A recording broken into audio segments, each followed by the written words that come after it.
Hello everyone, Namaste, Sawadee. Welcome to Rubber Industry Leadership. This is a TechnoBiz initiative. It's focusing on the dialogue with rubber industry leaders. Just give you some basic information about what this event is all about. Probably I may have mentioned in my communication. It's basically a mini MBA program on the rubber industry management, entrepreneurship, how you run the business. So today we have this a session with one of the respected rubber industry leader, and we will have a discussion with him about his journey, how he run his business, what kind of challenges, and how he managed it, and what kind of opportunities are there for the rubber industry as well. And as you know, this is managed by this program is owned and managed by TechnoBiz. I'd like to give you a quick intro to the TechnoBiz. Some of you may not be familiar. Some of you may know a little bit. Some of you know a lot. For the benefit of all the audience, I'm going to show you a short video about the TechnoBiz and its activities. Please stay on.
Okay, that's about the TechnoBiz.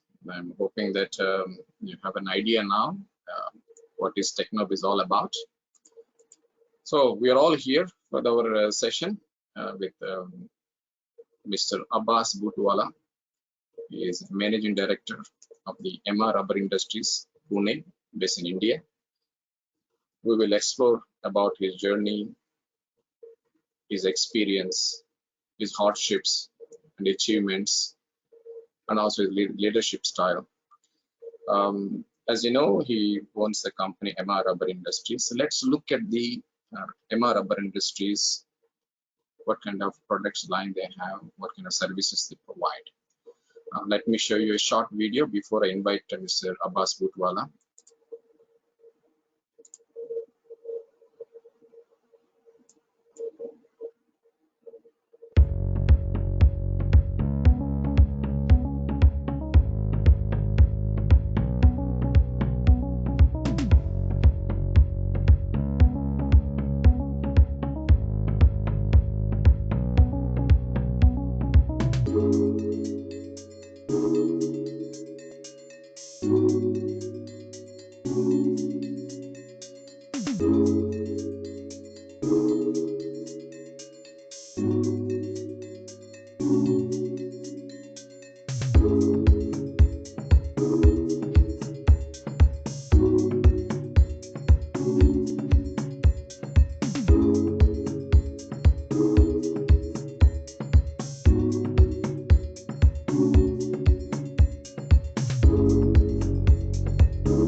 Okay, that's about the Emma Rubber Industries and owned by the Mr. Abbas Bootwala. Let's welcome Mr. Abbas Bootwala to come on board and to explore his journey. Namaste, sir. Namaste. Thank you very much, Param. First, let us begin the session in the name of the Almighty, the most gracious, most beneficial. I thank you, Param, for giving me this opportunity to come before the wide horizon of people from the rubber industries. Thank you very much. Okay. Welcome, most welcome, sir. You know, this event is basically, as you see, the name itself is the Rubber Industry Leadership. We are going to explore your journey, your leadership, your hardships. It's not about you learn anything. It's basically we want to learn from you, and for the people in the basically aim for the current generation for their education, and they learn leadership skills and how to manage the rubber industry. So let's have a nice talk together about various issues. Yeah. Thank you, Param. So let's, you know, you are, as I understand, as I learned that 40 plus years. Is it 50 or 40 plus means is going to be 50 close? Yeah. And, you know, how is overall feeling about, you know, hey, look back, you know, man, I'm in the rubber industry. I've been in rubber industry 40 to close around in between 50 years. How do you feel in this journey in the black you know, probably every product is mostly of yours is more black compound, black products. So what this looks like? Fortunately, I don't look so black. I'm not from the factory. I've bathed and I sat down. Other I'm totally black. I have an experience of about 45 plus years actively in the rubber industries, but I'm connected to rubber industries from last 60 plus years, almost 65 years. From childhood, we have been connected to rubber industries. Now, in my talk, I will be mainly talking about sharing about my experience, telling you about my observations, and I will be giving you my personal experience. I'll be sharing, I will be not giving you any knowledge or anything, but sharing my experience. In doing so, people may learn something from it, people may like it, or they may debate also. But this is purely my experience, which I'll be sharing with everyone. My journey in rubber industry started when I was a kid. When I was about 4 or 5 years old, my father had a shoe factory. That is why our surname Bootwala has come over. And we used to have a making of rubber soles. And the first time I came to know that when you're stressing that there should be a good grip, the shoes should not slip, and there should be flexibility. There where I first learned, okay, what is rubber? What are the criteria of rubber? Now it so happened when I was a kid, I was a very, very mischievous boy, very, very naughty, and almost you can say daily my parents used to get complaints from my neighbors every day. There was not a single day. So, and my school days hours were morning 8 o'clock till afternoon 1 o'clock. It was Monday to Friday, and Saturday was a half day, Sunday was a holiday. So it so happened that to keep me busy and to keep me away from trouble, my mother sent me to the factory. Go sit with the dad, it's your dad's problem now. I had to go to the factory, and believe me, I used to enjoy going to the factory. My mischievous pana was channeled in a very nice way. So I started following my daddy. I used to go along with my father everywhere, wherever he used to go. And then because of the shoe factory, we used to go to one person called Mr. Moge. It's a place in Wakola where he used to manufacture soles for us. And that is how I came to know when seeing his factory. I was a small kid, about 5, 6 years old. Came to know, okay, what is rubber and what is a press and how do the molding and how is the compounding taking place, just out of curiosity, just learning it. But then after a few years, the factory shut, and then we started industrial rubber products. My father got partnership with some few other person, and they started industrial rubber products. This was almost 60, 62 years back in Dahisar. I believe it is still running. I still remember inaugurating that press. The first fatka, which you call it, the hand press, was done by me standing on the table and doing it. And this is how my training into rubber industry started. But after some time, that also did not work for many years. And then my father started EMA Rubber Industries. It was a very modest start with 2 hand presses in a shed. And it was almost, we had to work, full family had to work, and it was going on.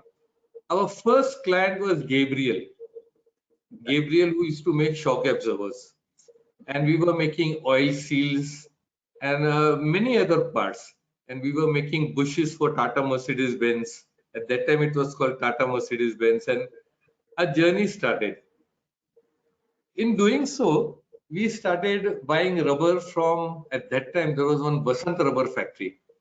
I still remember it. we used to get compound, nitrile rubber compound, specially made from a Bayer rubber called 3307. Then there was rubber products, and we used to buy rubber compound and do the molding and start supplying. Rubber products, I remember very vividly, there was a person called Shivaji who was on the mixing mill.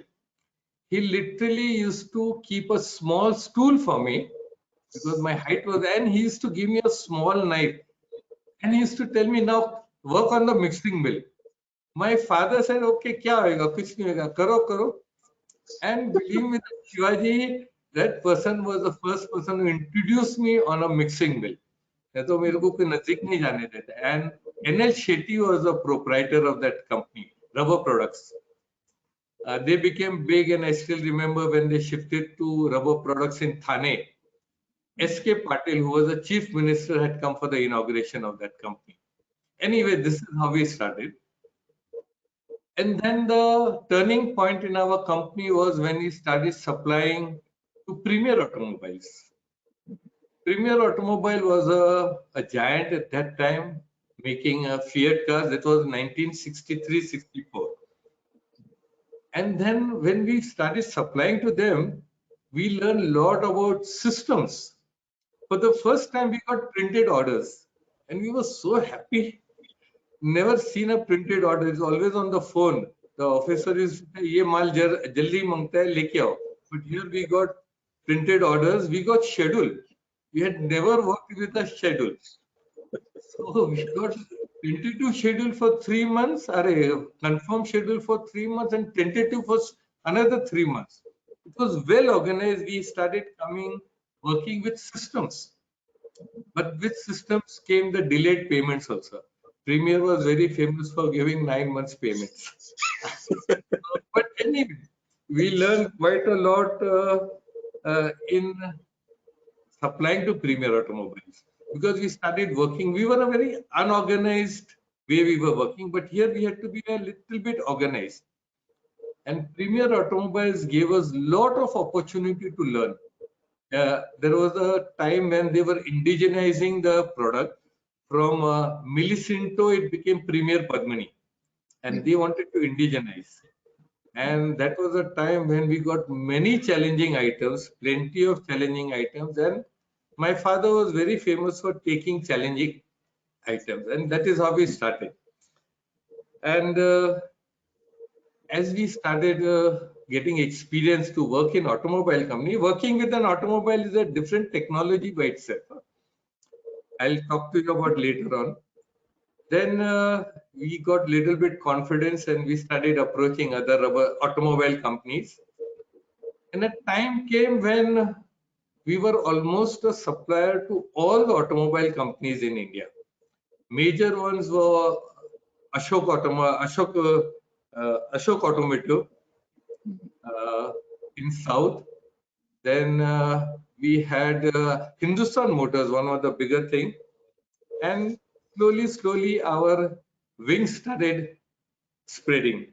And this is how we started getting a lot of experience in this Ashok Leyland. Sorry, that was an Ashok Leyland. Ashok Leyland. Now with this confidence, we approached Maruti also. Maruti was much later on. And we stuck to automobiles, and we had improved ourselves a lot with automobiles. So this is a small background from which I came. And in Maruti, I think we were the first company in India to indigenize almost 10 to 12 rubber parts. First company in Maruti. Super. Indigenization was a very difficult process because things used to come from Japan. Yeah. But I had so much of experience working with automobile that 10 to 12 suspension parts, that two important parts, were indigenized by IMA rubber at that time. So it's interesting. May I know your father's name for the benefit of all the? Yeah. My father's name was Ibrahim Abdul Karim Bootwala. Very nice, sir. He was very famously known as Raja. He had a very big heart. which I don't have, but anyway, it's a very big part and a very fantastic personality. You mentioned that first time you worked on the mixing mill. Is it Mr. Shetty? Is it right? Yes, you are Yeah, absolutely yeah. right. And Mr. what was your age at the time when you worked on the If mixing? I'm not mistaken, I was around 8 to 9 years old when I was standing on the mixing mill. He had kept a stool for me, and believe me, I have not bought it, but I still have that knife of that blade which he had made it for me to cut So, that. I'll never Shetty forget sir, that. wherever you are, thank you. Yeah, thank you. Let's talk about your education. As I understand that you had studied in the National College of Rubber Technology in London. So how was the education there at the time? And I also wanted to the reflection of the education at the time and education at the time in India about rubber tech. Why you got to go to London? Didn't have the options in India, and how you see the current education system when you compare with places like is it NCRT, right? National College of Rubber Technology. Param, in 1970s, there were no rubber technology colleges in India. Oh. There was one in the south, but that was not a full-time course. And there were colleges who were teaching polymer science full-time, and rubber technology was just a part of their curriculum. So there was absolutely no full-time course. But there was a diploma course called LPRI. Yeah. That was being conducted from London, and there were classes. LPRI classes were held in synthetic and chemicals, in UDCT, in many big companies where they had a room to spare. In fact, wherever they could find a blackboard and a place to sit, they used to conduct LPRI classes. Now, minimum qualification for LPRI classes is BSc, BSc with physics and chemistry. That was a requirement at that time. So now it so happened that I wanted to do rubber technology, and that was almost the second year of my college of BSc. They allowed me to attend the class, but they did not let me give the exams because minimum qualification was BSc. Now, in doing so, I attended when I was in inter science, I attended the rubber technology class. Then third year college, I attended the class. Like this, I went attended the LPRI classes for 3 years. Now, in the third year, it so happened that sometimes the lecturers used to not come. Now, I had practical experience plus 2 years of knowledge, and I don't know, I was very clever in rubber or something. I used to give lectures in the classes. Even if the sir also knew, the visiting lecturers, they knew that if we don't go, Abbas will take care of it. And believe me, some of them have become scientists, and I had visited one NCL laboratory in Pune, one of the premier laboratories in Yes. India. Right. And I was invited to uh, give them some advice. So the person interviewing me after some time is telling I was a student. It came as such a big surprise. A scientist telling me that I was a student, and then the entire talk changed.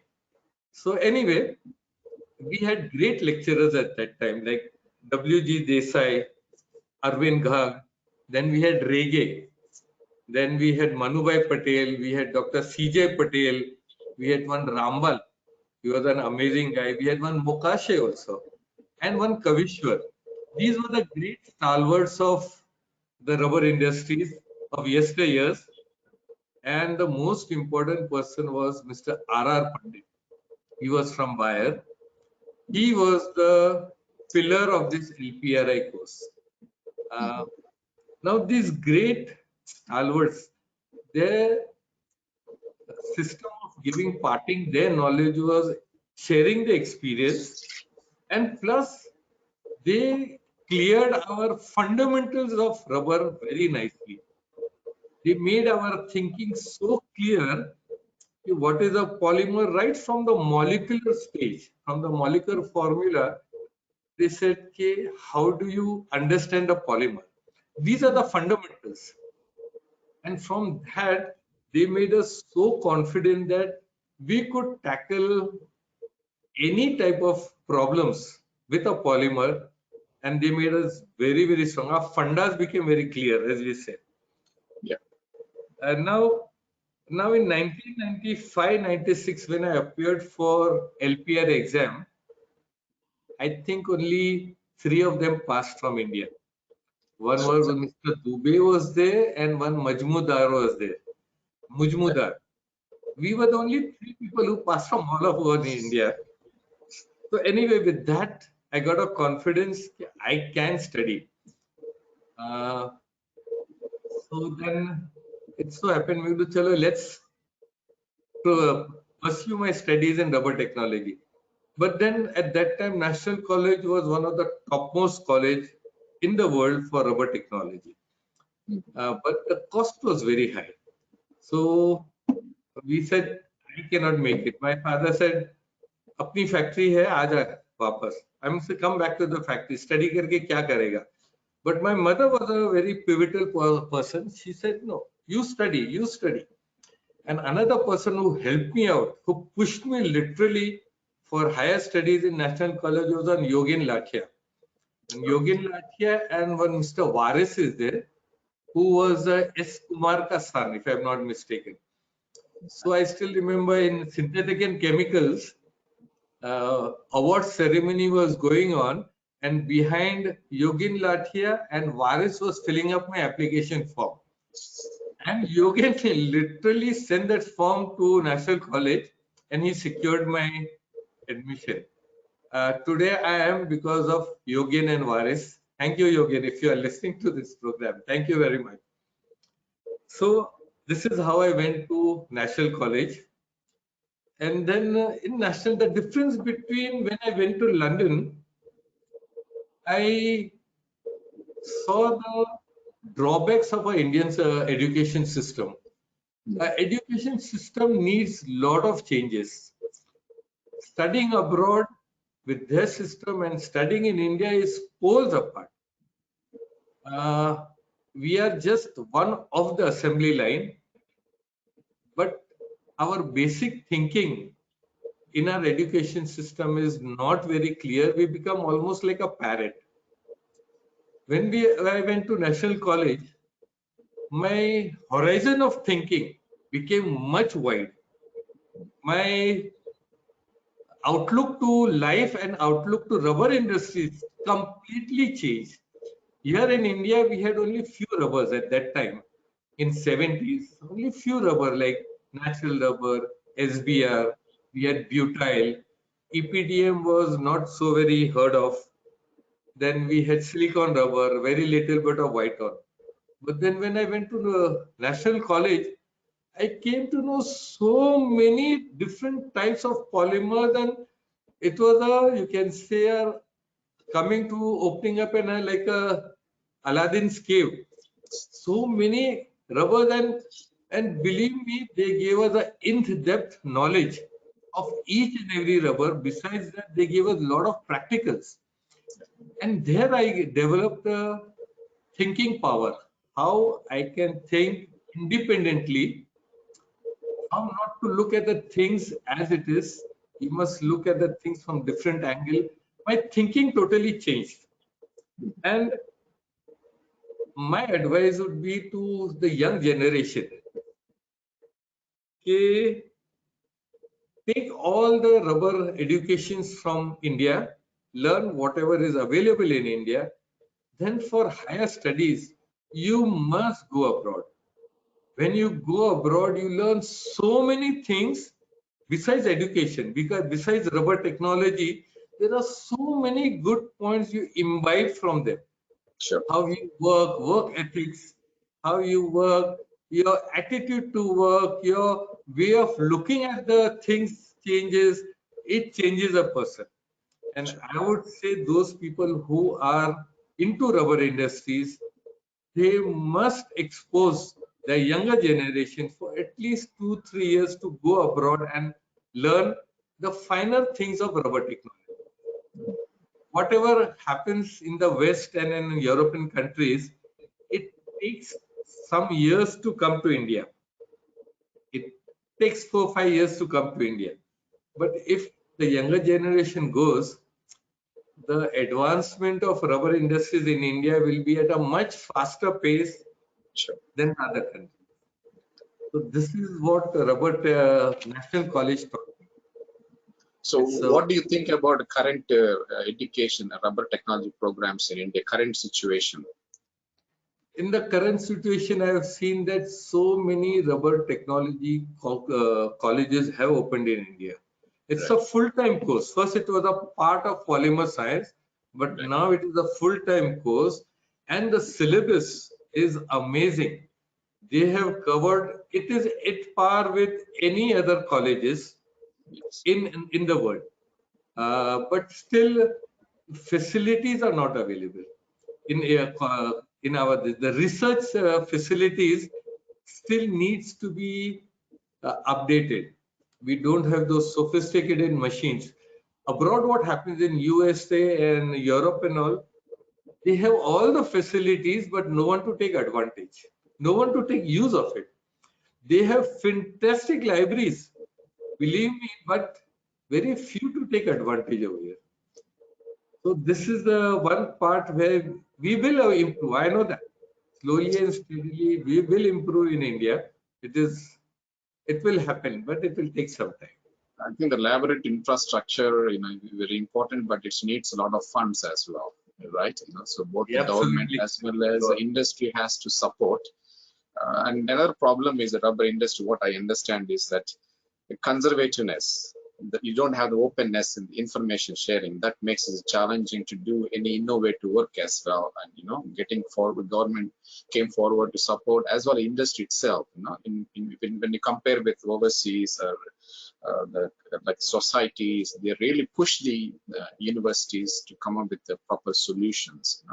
Compared to the Asian, I don't want to name one country, but in Asia is more by the academic or fundamental research, but still actually a lot of institutes in India or in other parts of Asia, they're still working. Very good institutes are there in particularly rubber technology. They're doing pretty well, but a lot can be done more, in terms of we have that IRI institute over here in India who's doing fantastic job coupled with all India rubber industries. Now everyone have got together and we are pushing rubber technology. Our problem is that the government is not supporting us. For government, rubber is not very important. Only Kerala is important because you get maximum MPs from there. Otherwise, rubber is not a priority for our government. That's the problem. I think those issues the societies has to take care of, right? Government associations had to take the lead and to push forward and changing the policies and supporting policies. Okay, let's get into the But the change will come. Yeah, change will definitely come, Bharat. So let's get into the your company, EMA Rubber Industries, and what is EMA means actually? Is there any meaning for it? And also you choose in Pune, and why you Pune? So I want to address your name and also the why Pune. Very few people have asked me this question. Very few people, and very few people also know what does EMA means. EMA is the first initial name of my father, Ibrahim. M stands for EMA. M stands for my mother's name. A stands for my elder brother's name, Akbar. And A stands for my name also, Abbas. This is, I've just pushed myself inside. But when it was formed, it was only my father's name, mother's name, and my brother's name, elder brother's name. And why did I come to Pune? It's a very tough question. Why coming to Pune?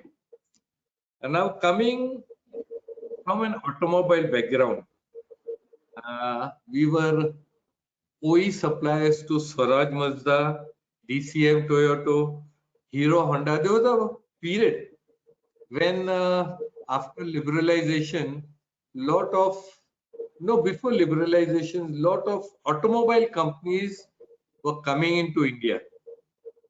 And especially it was the Maharashtra government who wanted to develop Maharashtra as an industrial hub. And there was already industries in Pune. Giant automobile industries were there in Pune, and they were doing quite well. And Pune being very near to Bombay, the Maharashtra government, I knew some top people, so they wanted to push Pune and make it into an automobile hub of India, Detroit of India. That was the mood at that time. So as we were connected with automobile also, so our best part is to move in the center of the system. And in Bombay, what happens in 1980s and mid 80s and all, there were a lot of trade union movements going on. We had Datta Samant and we had CITU, a lot of trade unions, and there were strikes, lot of strikes. So many automobile companies were facing problem, including we also had a problem because of this strike. So we thought of coming over to Pune because Pune,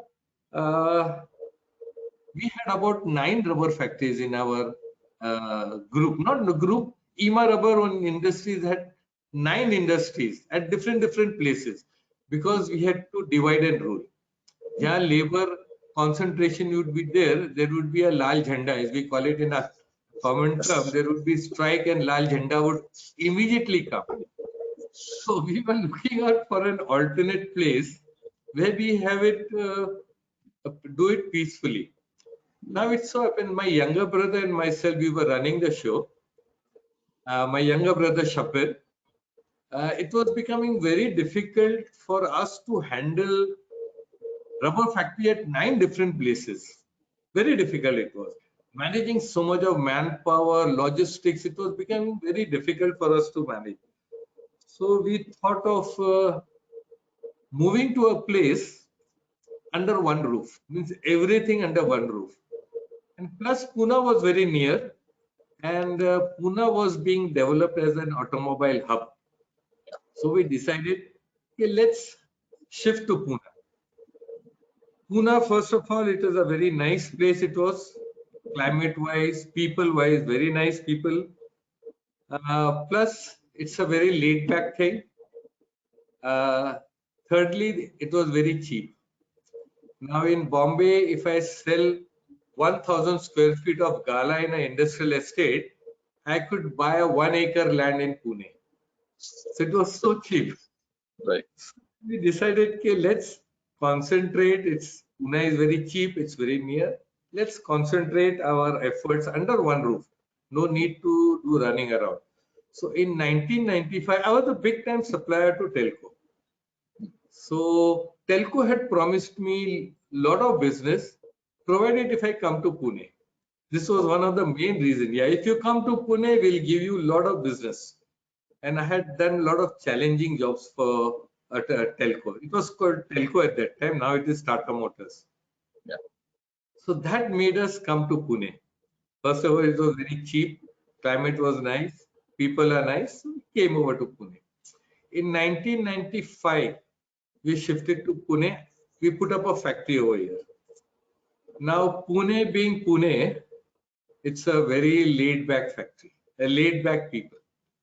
Still, Pune people has that Peshwa mentality. And what bugged me was the siesta time. All business used to shut, all shops used to shut between 1 and 4. For a person coming from Bombay, where he does not have time to even have his food, and closing his business for 3 hours in the afternoon is very difficult to comprehend. How can you go to sleep between 1 and 4? It's impossible. So Pune people were very laid back. So my construction of the factory started. My person contractor said, I will make the entire factory in 1 year's time. But as Pune people, it's hanged on for almost 2.5 years. And in 1997, the Great Recession came. If you remember, in '97, the Yes. Great Recession came, and in '97, '98, telco was in a bad shape. It was in a real bad shape.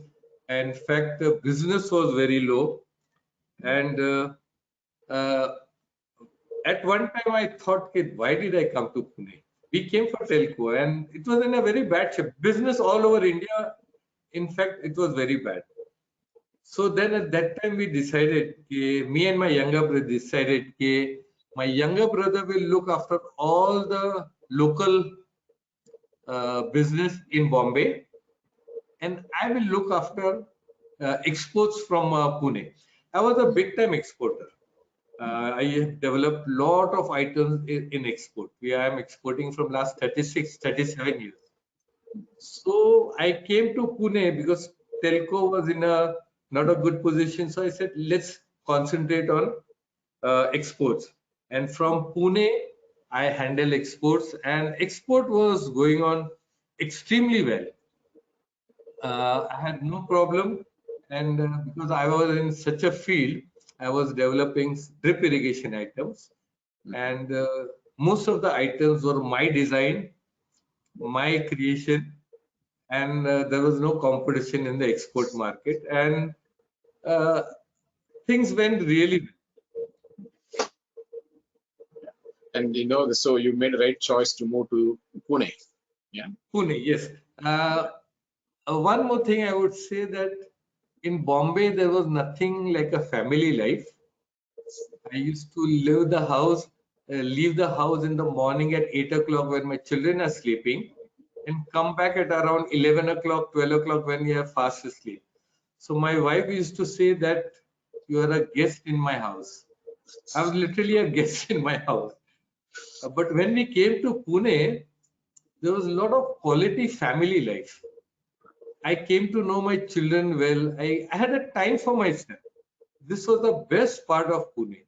Now, first it was very difficult to adjust in Pune, but now I'm also a typical Punekar, and the quality of life in Pune is far more better than in Bombay. What I was in. And let's put the EMA rubber family. They have 9 factories, 9 locations. How many employees are there? How many people are working for you altogether, all the group or family, you can call it. Uh, I would not be able to say, but they run into hundreds, because what happens, what my father did, any young boy in the family used to learn and come up, he used to start a rubber factory and give it to him. My cousins, we have a large family. Bootwala is a very large family. So कोई भी लड़का सीख के बड़ा होता है, my father used to start a factory in a small way, give it to him. Okay, now run this factory. And rubber has many fields: pharmaceuticals, agriculture, heavy industries, home industries, plenty. And he used to develop pharmaceuticals. So to every one person, he used to give one field, develop and give him the field and tell him, now you run the factory. So like this, we have almost at present almost more than 9 rubber factories in a family. My brothers Yeah. and my cousins. It's a large group. And the workforce is, I would not be able to say, but we have a fantastic workforce. So you have currently 30 plus years running the EMA rubber. And can you tell me what kind of hard lessons or bashings or very bad times, or how you overcome those ones?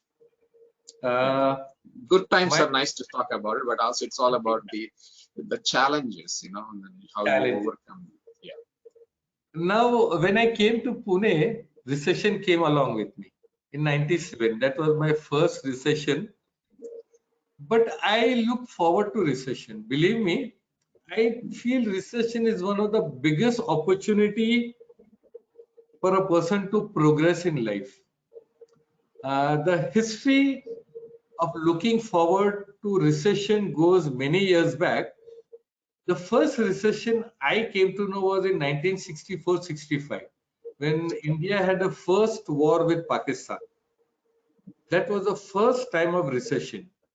And as my father, he had a habit of always sitting down together while having dinner or breakfast and discussing with the family how the business is running. And he used to share his experience with my mother. My mother was not educated, but she was a sharp lady.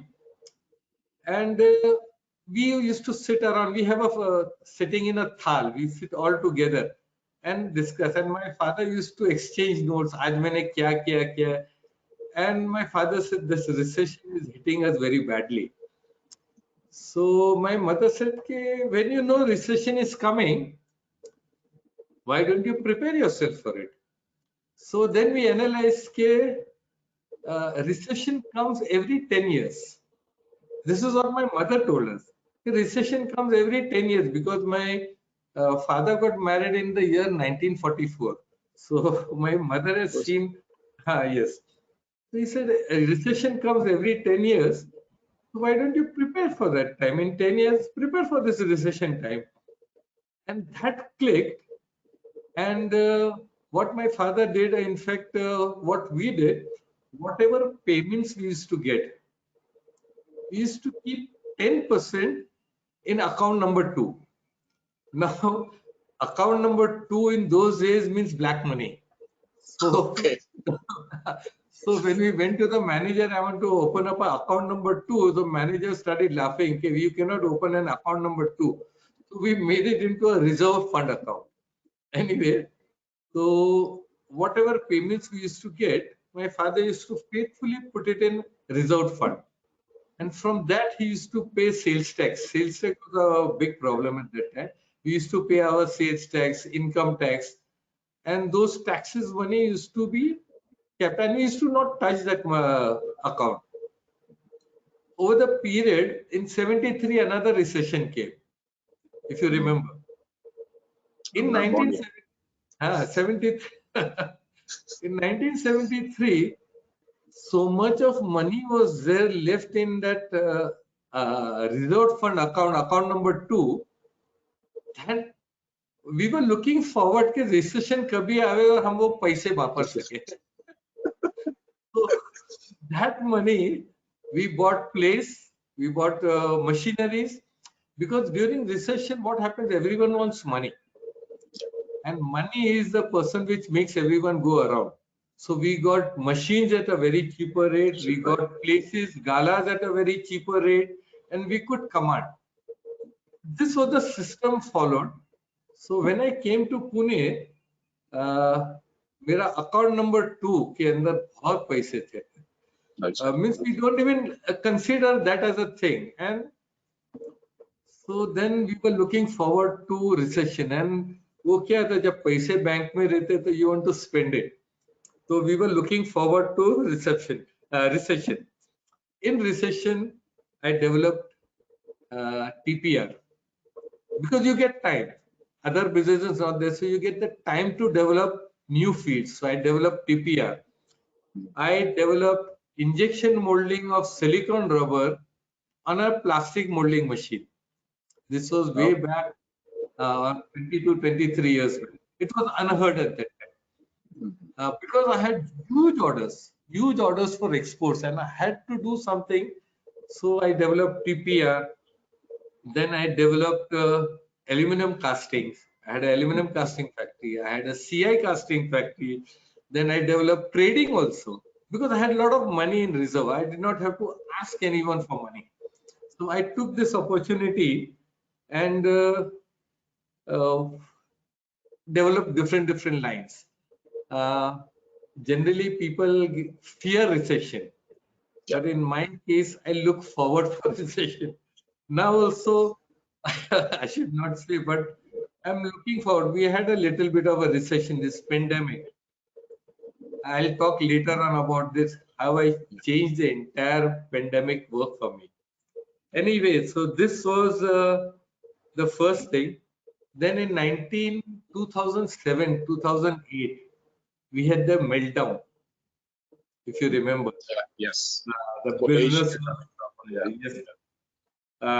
And as you know, I developed in that period cryogenic treatment.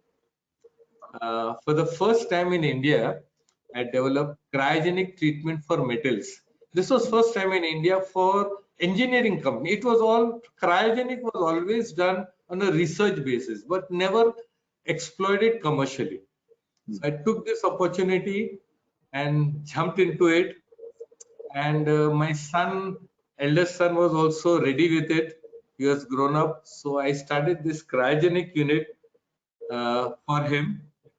And I thought when he enters a business during when it is a hard time and he survives, then good times has to come. Later on, good times, so he'll find it very easy. So it was during this difficult period we developed this.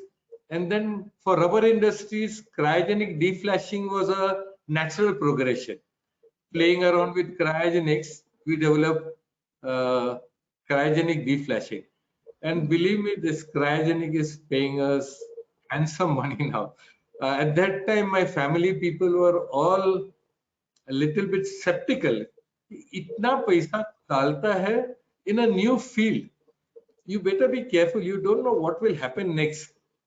But I was very confident and said, "Kya hoega? Kuch nahi hoega. Let me try." I do a lot of daredevil things of these type of things. I try new things, always new things. It fascinates me. It keeps my gray matter running. That's the best part of it.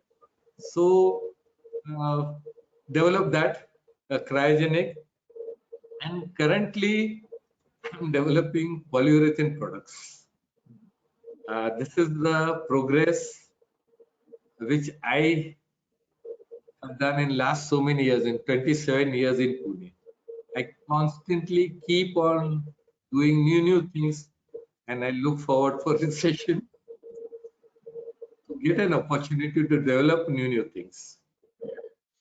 I think you need to thank your mom that for letting you to guide your father and all your family, that prepare yourself for the worst conditions and Yes, utilize the crisis into an opportunity. Okay, of course, nobody wants to look forward to the crisis, but but when there is a crisis and there is a way out, if you prepare yourself for the, Param, I have studied from my mother. I have, sorry to disturb you, but I have studied from my mother. She had a unique way of solving problems, looking at problems, a unique way. Even I discuss rubber technology with my wife. When I come, I have discussed the entire day कि मेरा ये formula नहीं चला, ये हुआ. And believe me, she does not know the ABCD of rubber technology. But sometimes some stupid suggestion works. It always, I don't know, but it works. That's my we call them sparks, the way you think. Maybe she gives a different side of thinking, and I think I mean, I've seen many places, many family members also. Sometimes you talk to them, you also clean up your mind, and then automatically, yeah, they look in their own perspective, give you the right input. Yeah. So it's absolutely nice. correct. Okay. You've been advising OEMs, talking about Tata Motors, Premier Automobiles, etc. Can you talk about some insights basically on what changes, improvements you have implemented with the components? Actually, as you know, automobiles, they keep on improving, right? So Yes, you correct. said you've been actually involved with component designs, and probably the indigenous designs, okay, which is very important.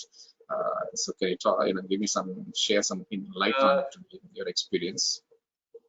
Redesigning components, improving components is my forte. Okay. It is my passion. In fact, it is very close to my heart. Uh, this all started redesigning and making your product better. It all started in the 60s and 70s when we were supplying to Cooper Engineering and Premier Automobiles. Now, early 70s and 80s, all these large industries were mainly foreign collaboration. Uh, a collaboration with a German company or an American company or a British company. Mainly it was a foreign collaboration. Very few Indian large companies were there. And in Cooper Engineering, they also had a collaboration. And the design department in those companies, they were very rigid. They used to stick to the drawings only. Absolutely. This is in the drawing. I want this, nothing else. Now, in Europe and America, they used to have specifications. Now, in Europe and America, what happens? Synthetic rubber is very cheap, like neoprene, silicone. It's quite cheap than compared to natural rubber. Natural rubber, for them to get natural rubber is a bit difficult. While in India, it is totally reverse. It was natural rubber was easily available, cheaply available, while synthetic rubber we had to import it, and it was a, you can say, license raj. Very few people could import it, and those who imported took their own sweet price, and availability was always a problem. Either something or the other would happen, the ship would not come, and always shortage. It was a period of shortages and high prices. So we got an opportunity of learning those specifications. Now in Cooper Engineering, I'll give you a small example. They used to make engines on a trolley for generator sets and all. And they had a large buffer so that when the trolley moves, it does not bump into each other. It was like a buffer. Now it was weighing almost about a half a kilo. And there were 4 buffers in that. And they had specified neoprene. Now, neoprene is the high priced item. Shortages were there at that time. So we said, okay, in an application like this, put natural rubber, use natural rubber. So Cooper Engineering engineers and the designers, the technical guy, they just refuse. No, we want neoprene only. Now, who's to bell the cat in case something goes wrong? There, वो लोग का नौकरी का problem हो जाएगा. Yes. It was a tough job to explain them that neoprene is not easily available. It is very, very costly, almost 10 times the cost of natural rubber, and natural rubber will equally work in your application. It took my father a real fight. He had to go to the top management, and we got it done. Now that gave us a lot of confidence that we can bring about a change for the better. Price wise also, function wise also, we can do that. Now we were supplying to Premier Automobiles. Premier Automobile was again the same Italian specifications of the 50s and 40s and 60s. The specification was still going ahead. Premier did not update the specification. So there we got a lot of opportunities to change the specification. We have also managed to redesign the components to suit the Indian conditions, especially the suspension parts. Suspension parts, we have changed quite a few suspension parts, made it better. Now, whenever I redesign, this is my forte. Whenever I redesign, I make it better than what it was, and I try to make it cheaper. Make it better and cheaper. This is what I do it. So in Premier Automobiles, since we were a supplier and a good supplier, we had quite a good hold. And the top management, the attitude of the top management was so open that they listened to us. And they were ready to accept the change, provided we had to prove it first. And believe me, I have changed so many parts, the specifications and the parts of Premier Automobiles, especially Premier Padmani. I had a little bit of experience in Pune also. There is a big automobile company in Pune. I will not name them, but the culture of the company was such that right from the peon to the manager, they had a big ego problem. It was a very successful company, very successful. They all resisted change. No, we are the best. We are the best. Now, it was very difficult to work, even to suggest to them. It so happened that first time that company entered a car manufacturing line. First time they introduced a car. Now that that car, I would not call a car. It was like a mini truck. Almost when you drive, it felt like it was like a mini truck. But then later on, they refined it and made into a very beautiful two cars were there. They came up with two nice models. The problem was that that company over designs the cars. It was over designed, and in doing so, they imbibed the inherent problem of the tires wearing out. The tires, which was supposed to last about minimum 50,000 to 70,000 kilometers, used to wear out in 5 and 10,000 kilometers. It was just wear out, and they were not able to solve the problem. Now it so happened that I happened to be at the right time at the right place. I suggested them I can solve your problem.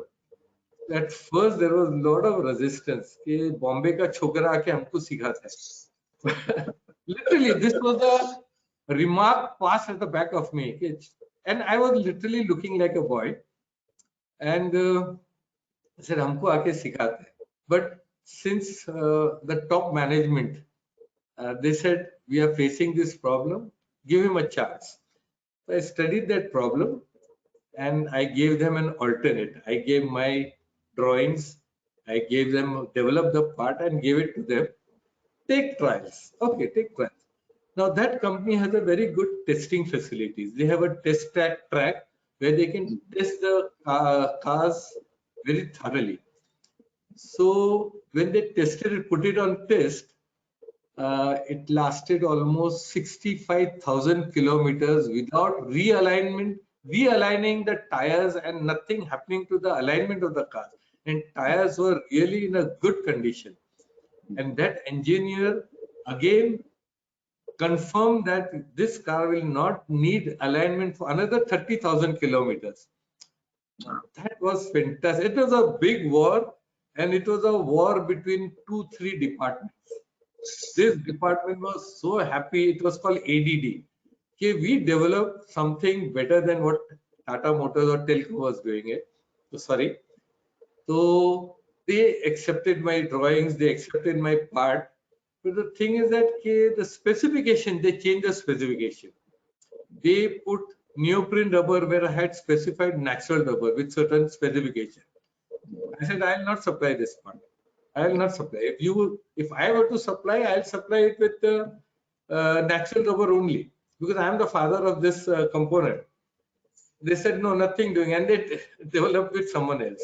But anyway, after some time, they had to change that part, and they redefined it and made it something better.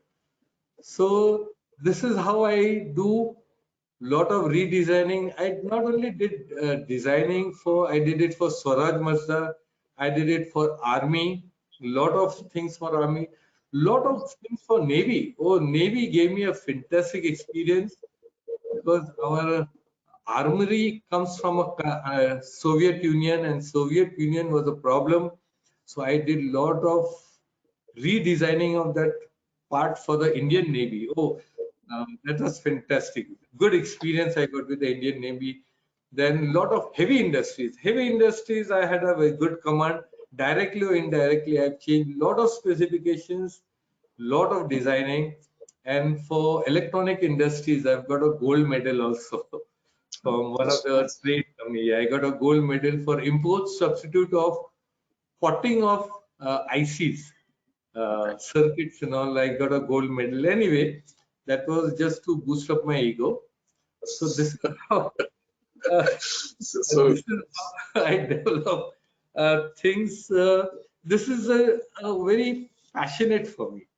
It's so it looks like you have a lot of action in terms of taking a challenging projects. You know, I did realize, I did understand that some companies you were able to easy to give an advice. Some had difficulty, but even there is a resistance in the beginning. But you with your persuasions and with your knowledge, you were able to convince and utilize your services for their improving the product. That's very nice of you. Yeah. So, anyway. so I want to yeah, go on. I wanted to talk something about, I know you wanted to ask me something about nuclear applications. Yes, this is. I'm going about to ask that.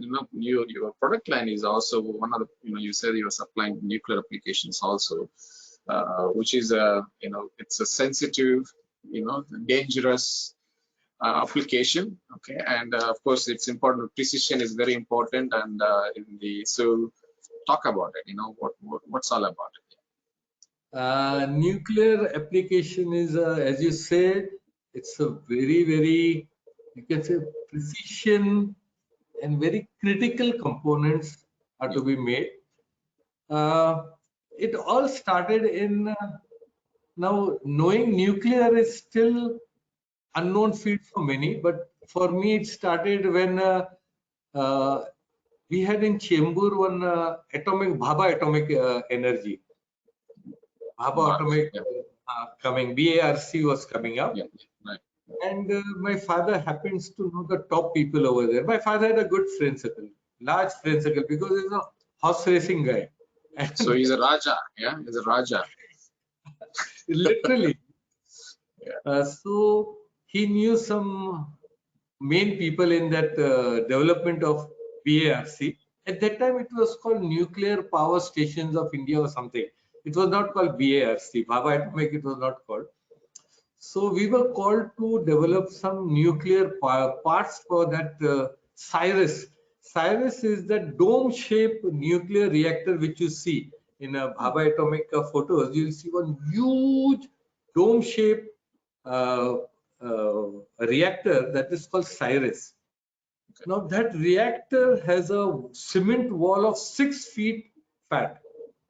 It is 6 feet tall, and then if you want to go inside, you have to open one door, go in between that 6 feet concrete, shut the door, and then again open the inside door, and then you could go to the core reactor. yeah. That is a core reactor, and there are a lot of rubber parts required over there. So my father was given an opportunity to develop those parts. This was in 60s and 70s. But it so happened that we failed miserably. That radiation ka resistance rubber we failed so badly, and we gave nearly about, we spent about 1 year of time giving different rubbers, different items, different this, but it would fail because radiation is something. At that time I came to know what is radiation is, and it used to literally, the rubber used to melt in few minutes.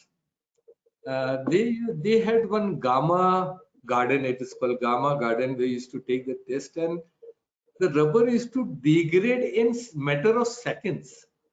So that experience was with me that my father failed. So when I went to London, that was at the top of my mind. Okay, I will develop nuclear radiation resistance rubber. I don't know. I want to. That was in my mind. Okay, I will make my father proud. I have developed this. One was that, and one was rubber nitrile PVC blend. These were the two items I wanted to do. So coming back to nuclear, in National College, there are so many opportunities open to do whatever you want. Libraries are there, professors are there who will guide you to it. And so happened, luckily, there is one company in UK which caters to all the nuclear facilities world over. They make rubber parts for nuclear applications only and high radiation. I'm not talking about low radiation, I'm talking about very high radiations where you can, in that radiation, you put your fingers and remove it in nanoseconds, your all the only bone will remain, your skin, everything will melt. There's such high radiation. So it so happened that they had sent one person to learn rubber technology from their factory in National College, and he was my classmate. Super. Now this Britisher Wonderful. guy, Jackpot. Jack, this Britisher guy, all he was interested was in coffee breaks and in girls and in weekends. Okay. So I should not say that, but That was his attitude. Anyway, so I did all slowly. I made friendship with him, and I used to do all his assignments, all his work, free of charge, and I used to teach him also. He used to bunk classes, take his girlfriend for a round, and I used to teach him what we did in that. We became good pals, and in that he started teaching me all his factory, you can say, know-how, how they are making nuclear resistance rubber. Believe me, I visited that factory also. Now that is a very highly secret company, which easily people cannot go into that facility. It's a very uh, secret thing. But I happened to go over there and learn all the tricks of the trade. I got all the notes. I got all the inside things which I wanted to know. With that, when I came to India, I first went to Baba Atomic, BARC. I said, now I can make any rubber products for high radiation resistance rubber. I can make it. I knew quite a few scientists from BARC because they used to come to London for short courses. When Mr. Sabnis was there, Dhumwad was there. They were big time scientists and they used to come to London for, and I was staying in Indian YMCA. Okay. Indian YMCA in London. I was staying over there. So we used to meet all cross sections of people from everywhere during dinner time. And then when we became, like-minded people always come together. And so we made friendship with him and I said, I'm developing this. And then when I went to BRC, I said, now you can buy rubber from me. No need to import it from elsewhere. They used to import it from France and USA and all those things. No need. I'll make it for you. But the thing is that the attitude of the purchase manager of the scientist was quite different in India. I tried quite a lot. I did a lot of magajmari, but nothing happened. Then finally, one good friend of mine, he said, Abbas, who's going to bell the cat? Who will buy it from you? If suppose something goes wrong, this entire Cyrus will become an atom bomb. It's so delicate. Why should we take the risk? अगर कुछ हुआ तो हमारी नौकरी तो जाएगी, मगर all the it becomes a very dangerous things for everyone over here. So that was a very disheartening thing. I kept quiet. Naturally, I had to keep quiet and I sat over it and I concentrated somewhere else. But then a few years back, the government made plans for 36 nuclear power stations. There was a shortage, a period of shortage of electricity in India. Lot of shortages means now also in Pune there is a power breakdown, but in India it was a power shortage a lot. So government made a policy of introducing 36 nuclear power stations in India. They had planned in that 5 years plan. So I was called by one company called Interval, and they had some valves to be made for uh, NPCL, the Nuclear Power Stations of Corporation of India, to make certain valves for core applications for high radiation resistance.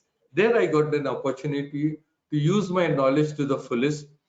I developed a lot of rubber seats, rubber valves, seats for them, and the owner of that company, Cyrus Poonawalla, he took so much of pride, because what happens, he was given this task and he was trying to develop lot of industries from Pune and elsewhere to develop this seed, but the components were failing very badly. And each test to get it tested for radiation used to cost 2 lakhs and 3 lakhs of rupees. That was almost 25 years back. It was very costly to get those rubber tested. So when I got the opportunity, I jumped into it. And then synthetic and chemicals at that time had a nuclear cobalt 69 uh, test laboratory with them. They had a cubicle weighing about 5-6 tons of lead, and they were using radiation resistance for their studies in cobalt 69. Now, to give you an idea of what radiation is that one Mr. Prabhu was there. I don't know where is he. He kept a beaker, borosilicate glass Yeah. beaker Yeah. into that chamber, radiation chamber of cobalt 69 for you can say about 30 seconds, and he removed it. In 30 seconds, that glass beaker from transparent became totally brown. Totally brown. Means the radiation affected so much in 30 to 30 seconds, in 1 minute, change the color. This is the power of radiation. It's so bad. So when I gave the samples to Interval, that is Cyrus Punawala, he said, Abbas, if you fail, I'll take the entire money from you. That is 2 to 3 lakhs test money. I said, go ahead. But then if I pass, if my sample pass, you promise me that you will not develop anyone else in this parts for next 15 years. He said, done. And Wow. believe me, it's fun to do business with Parsi guys. This is, That's, I'm telling that they are great guys here. Until today, they have not developed someone else. Huh? And okay. and So, it so happened that their valves was the only valve. They gave my test labs and all for checking to BARC. And one day when I was sitting in my office, I saw one white ambassador coming in my compound with all those red and oranges lighted, and behind one police jeep coming, and 5, 6 policemen came. So I thought, chalo, income tax ka raid aa gaya. And it was, and it was a status symbol to get an income tax raid. Believe me, it was a oh, time. is it? Oh, okay. मेरे वहाँ income tax का raid आ गया है. It was a status symbol. So I was okay. Let them come. So when they came in, they asked me, "Is this EMA robber?" I said, "Yeah, it is EMA robber and all." They came and sit down. They said, "We are from BARC." So that gave me a little bit of relief. They are not from the income tax department. And then they said, "Who is the person?" Abbas Bootwala. I said, "I." You have submitted the sample. Where have you made it? I said, "Yeah, you are sitting in that factory only." They could not believe it that this factory has given this test lab, which has gone through all the tests in the first shot, and they had certified it that this will last you for another 30 years in the application. It was a real feather in the cap. And then Niranjan Taida was the name of that officer. And then from that day onwards, there was no looking back. No looking back. Cyrus himself said, Ki, Abbas, the wall which I sell it for 1 lakh rupee, with your rubber, I'm selling it for 10 lakhs rupees. And rubber parts, which normally a small O-ring would say cost 50 paise, I used to charge them 21 paise. Means my progress with this nuclear application was just vertical. I should tell my wife that when you go to the market, you should not go in a Rolls Royce, you can go in a helicopter. When this 36 power stations come over in next 15 years, I would say we will be flying high. This was what nuclear, what I studied so much, paid handsome returns. And till today it is paying. So what is the guy name, your friend named British? I think you need to thankful to that guy, for the opportunity to learn.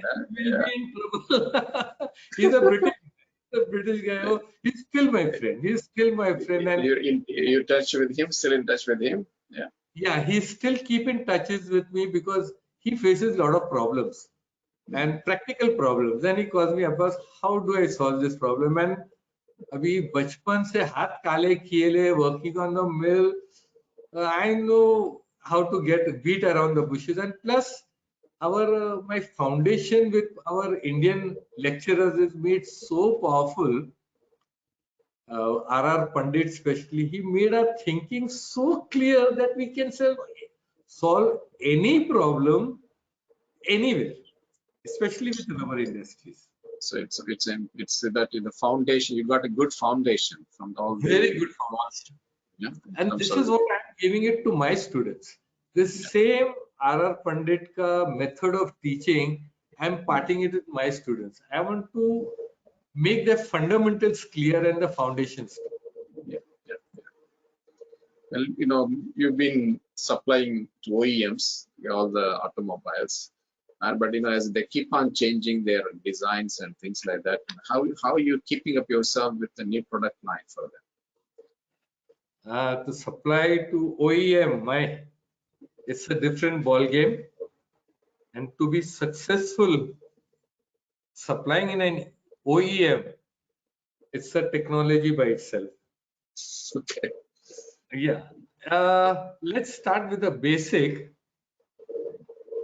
Any rubber factory. Basically, a rubber factory, I'm mainly connected with small rubber factories.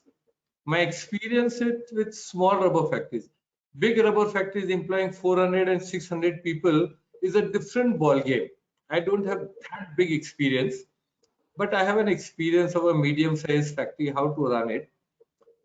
Now, from my experience, any rubber factory has 3 verticals.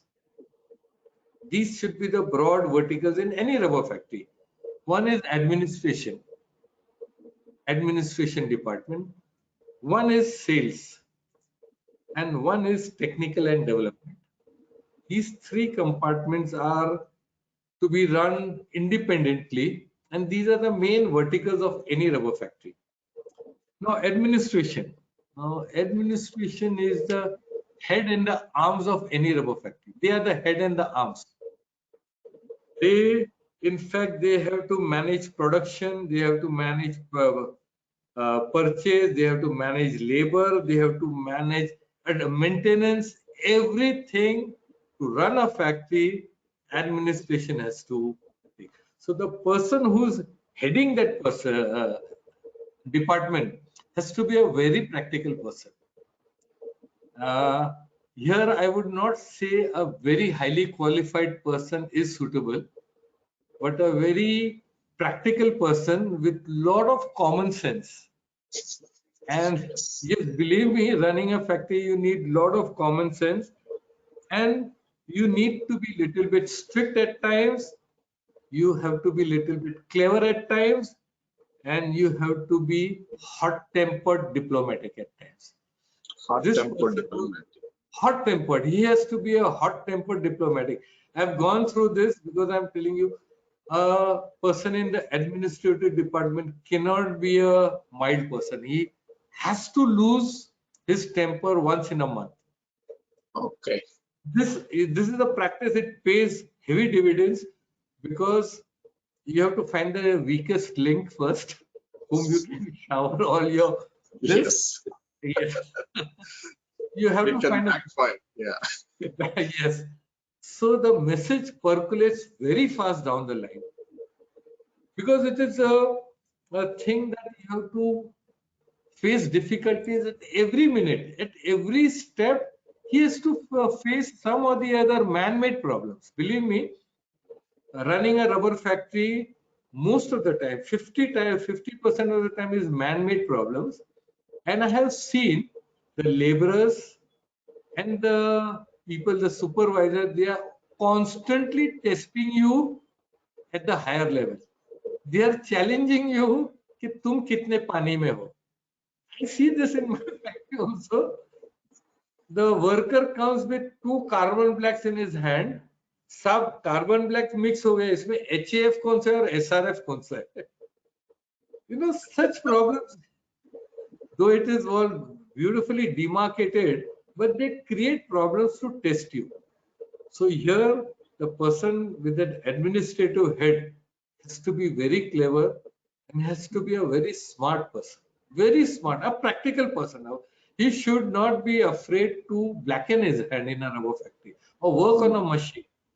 In fact, till today, I do operate my first mold which comes. I do all the trials over there with my hand. I operate the machine. Abhi to nahi, but once in a week, I work on a mixing mill today. I operate my machineries. So the workers know that kuch bhi hoega to Saab knows everything. That message has to go that I am one up to them. Now the sales department. Sales department is the backbone of the company, is the main which keeps the company alive. Sales department. Now, sales department, the person who's heading the sales department, he has to have very fine qualities, very nice quality. He should be a very pleasant person, very presentable person, and his talks and his general knowledge should be very wide. I say this from my experience because my father, I used to accompany my father very often. I used to go with him because school ke baad, wherever he used to go, I used to accompany him. At that time, there was no age restriction. So I used to accompany, I could enter with my father any big companies. And I still remember there was a company called Indian Smelting in Thane, Pokhran 2. It's a very big company. And they used to have a lot of requirements for hose pipes and rubber sheets, quite a few. And the purchase manager used to just not give us any orders. So once my father decided I'll go and meet the president only. The president was a Mr. Tibriwala. So he went over there, he said, Abbas, tu chalega? I said, chal, I'll go. I used to accompany my father because I used to like tea and my father used to buy tea for me, chai. I used to love tea. So I used to accompany with my father, I'll get to drink tea. So I remember he's telling me in the car that today I have to meet Tibriwala and all the head of the company. I have to get this orders from this company. So we took an appointment and we went to meet him. Now my father sat down for 1 hour with him.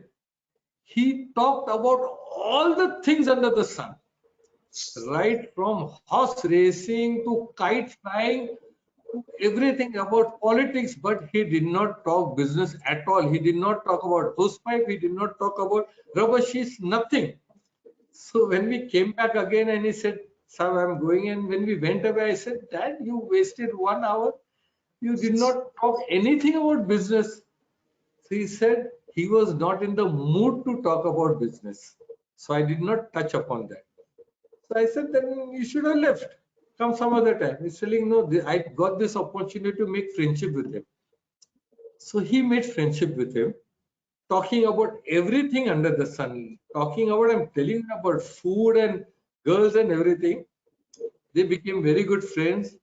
And then next time when we went over there, we sat down, I was with him, talking to that purchase manager, I want these orders and all, I can give you a better product. So that this purchase officer literally shooed us away. So my father, that so happened that president was passing by and he called out, Ale, how are you? You? And they were talking as though they were bum chums. Bum chums, yeah. The purchase officer saw that, and believe me, after that, all the orders came to us, not only of Thane, but they had another in Mulund also. All the rubber orders came to us. So this is what I learned, that a salesman has to be a very pleasant person and has to have a general knowledge of all around, full round this. And for traders and for chemical manufacturers, my advice is that that salesman should be a rubber technologist. Especially for rubber chemicals and traders who come, they send salesmen with brochures and all, and they have no idea what the product is. They come with a sub, I'm selling this other thing. Do you require it or not?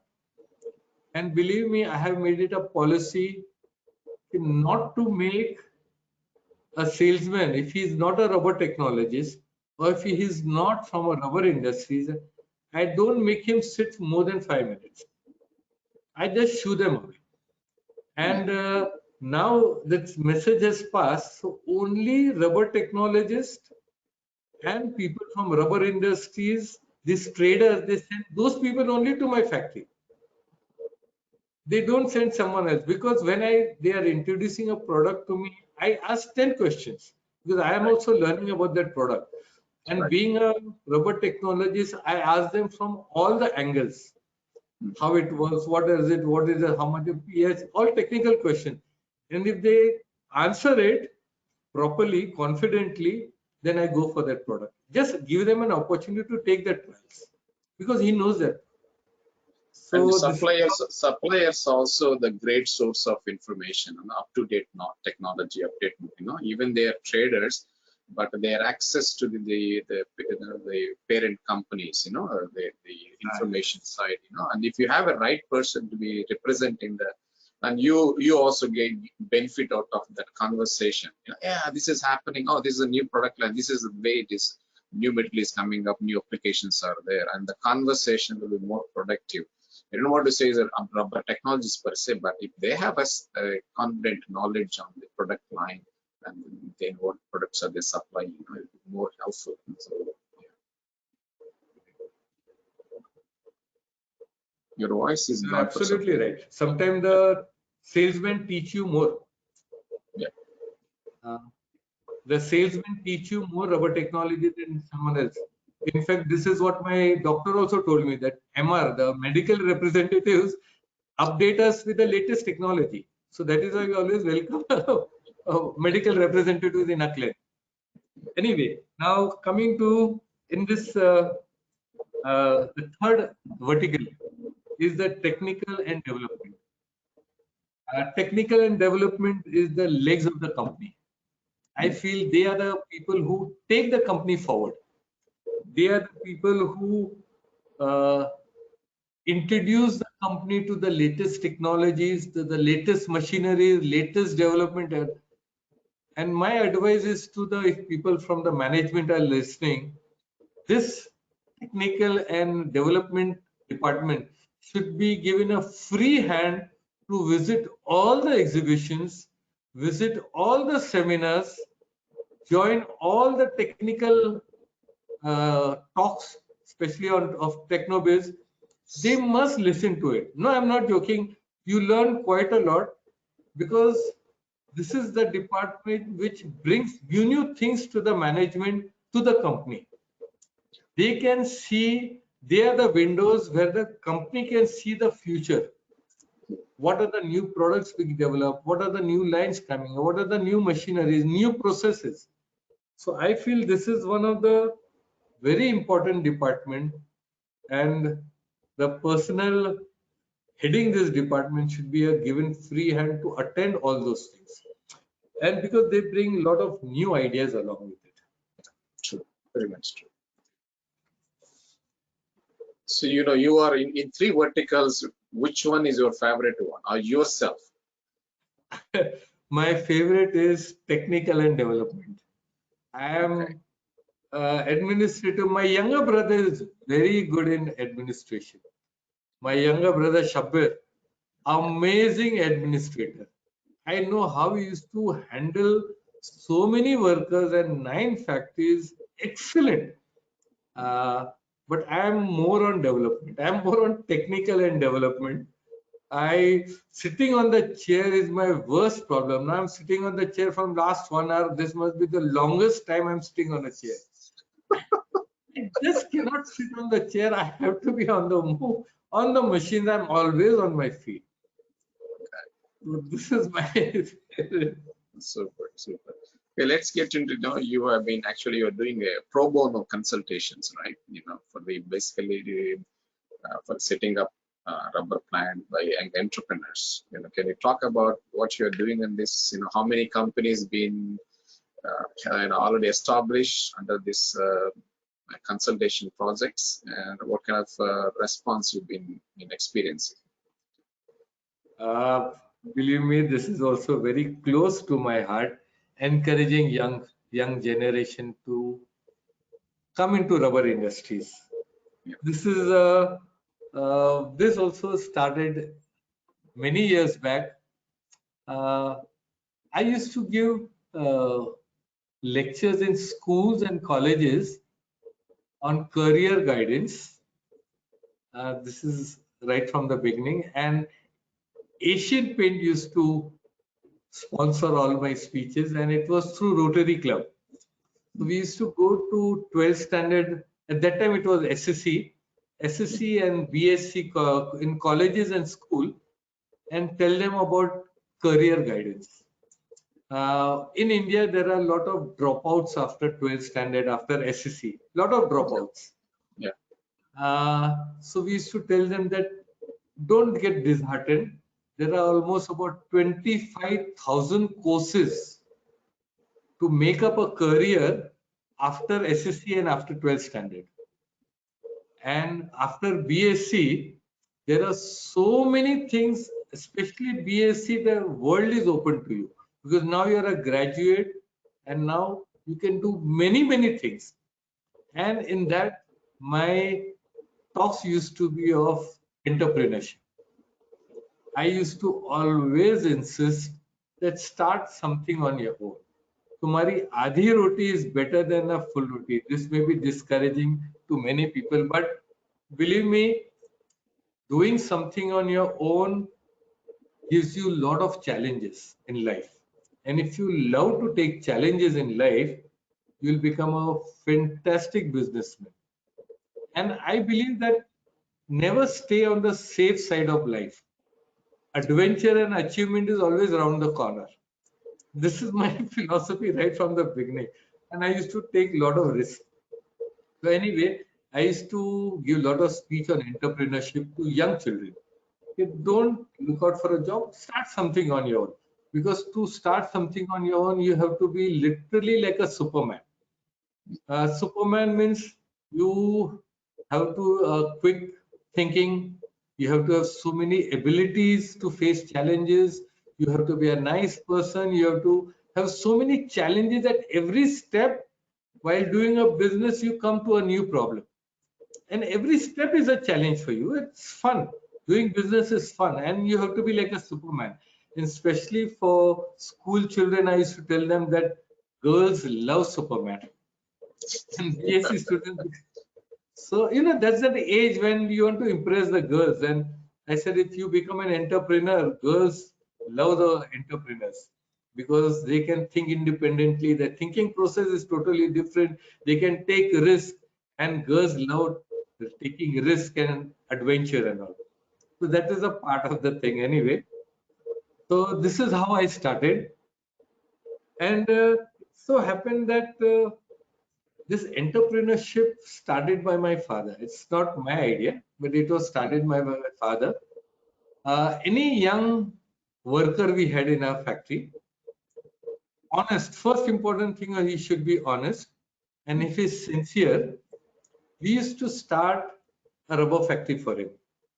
Take a place, give him a machinery, and start a rubber factory. This, in the beginning, it was for selfish purpose because we had so many orders, so much orders, so much orders. It was not difficult. It was difficult for us to manufacture so many products. In fact, at the time when Maruti 118NE and PAL Peugeot came, 118NE and Maruti came, we developed 120 items in 2 years, catering for 120 items.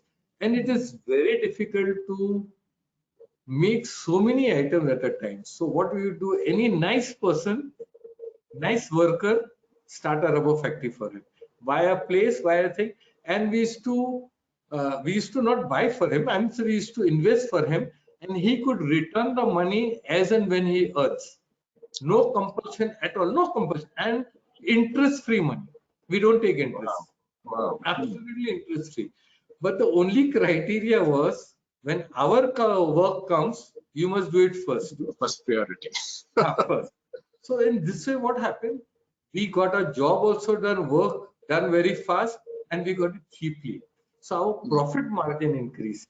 With a little bit of capital investment, our service became much better, and that was a selfish reason. But then later on, now those small rubber factories have become giants. They have become big rubber factories, and till today they call me up for Abbas. We are very thankful. My father started with you, and believe me, it's such a, you can say, satisfying thing. Today we must have started almost about more than 12 rubber factories, Wow. and now their factories, a second generation has taken over. And still today, I give a lot of free consultation.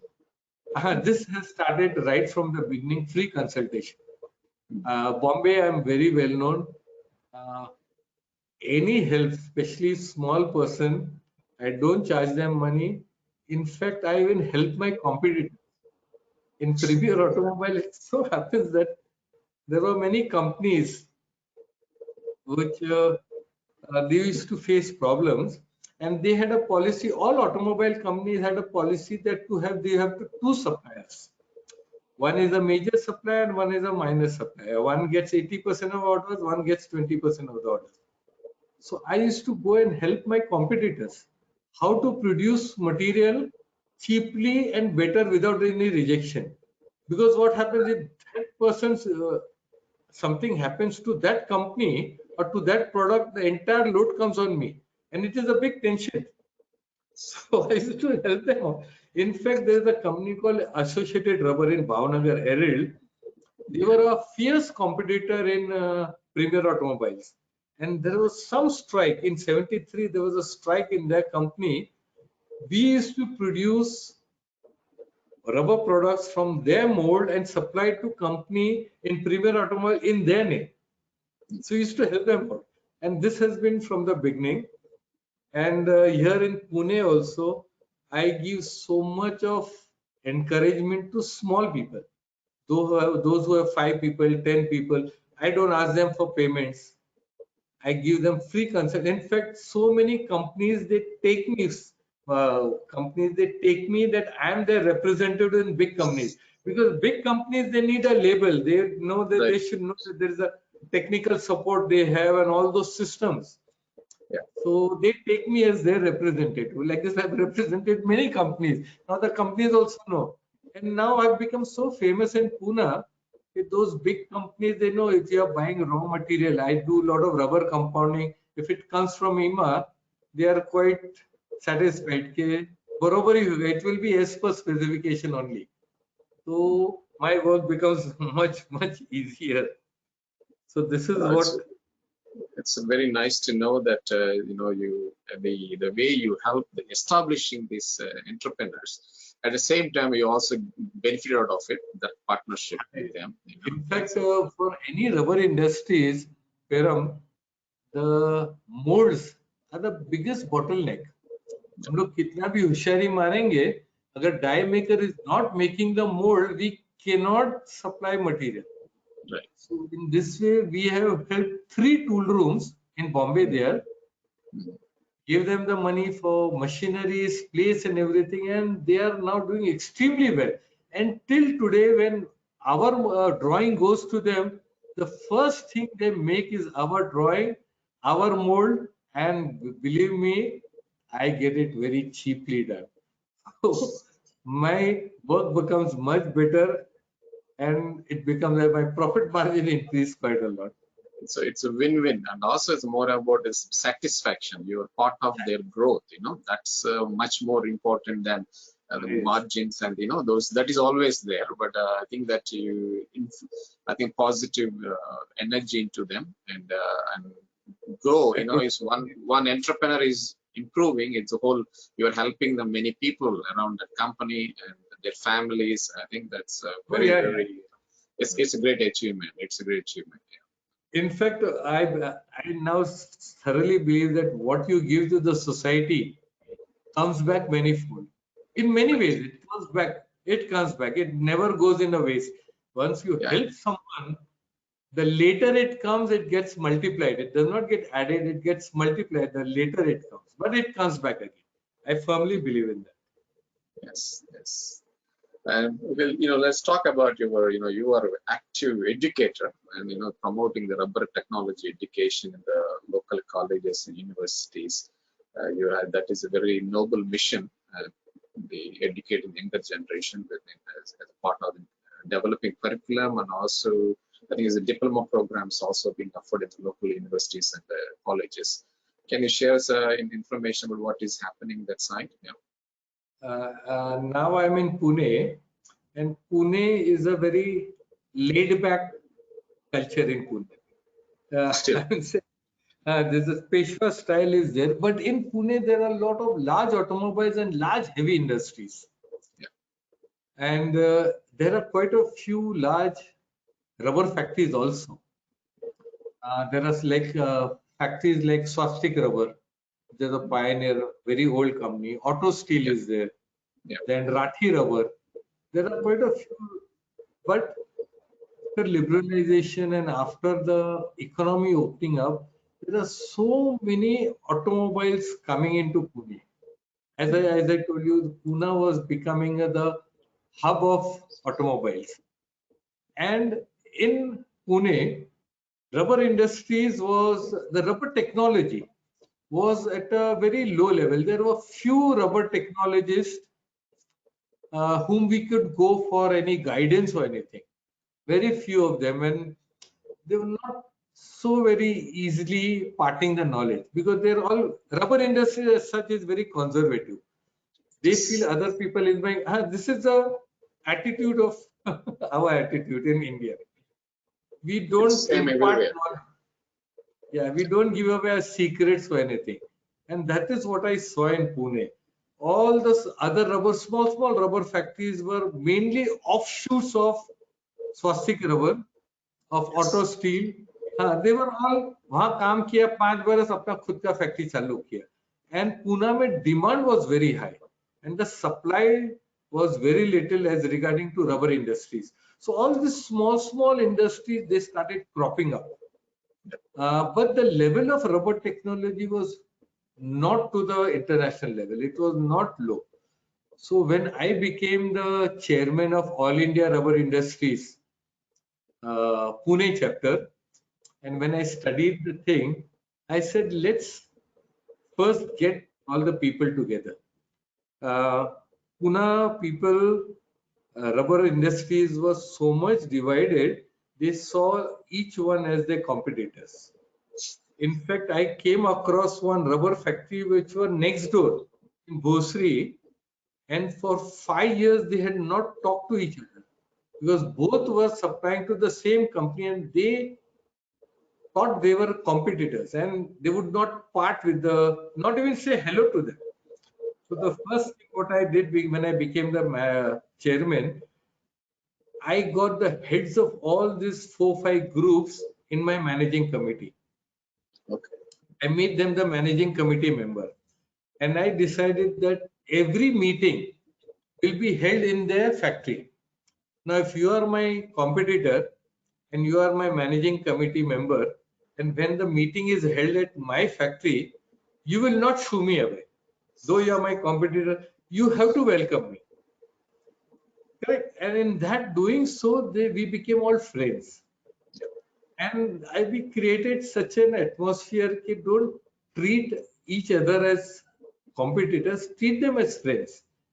This is a vast, rubber is a vast field. We'll all make money, don't worry about that.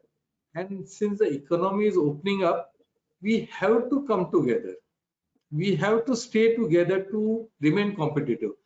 Now, besides Pune, when rubber technology was not at a very highest level and foreign companies were coming, they could not understand the specification, they could not find right suppliers. So what I thought at that time, okay, let us make things strong.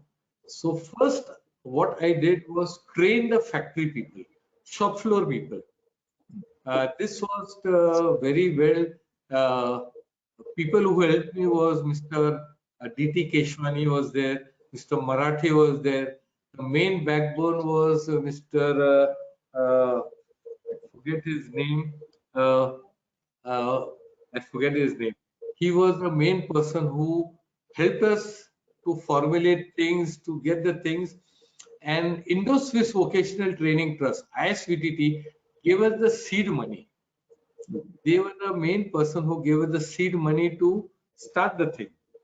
So we said, chalo, what I did, okay, we started training the shop floor people. Now, Pune ke andar, they are all 5th standard pass, 6th standard pass workers coming from the gaons.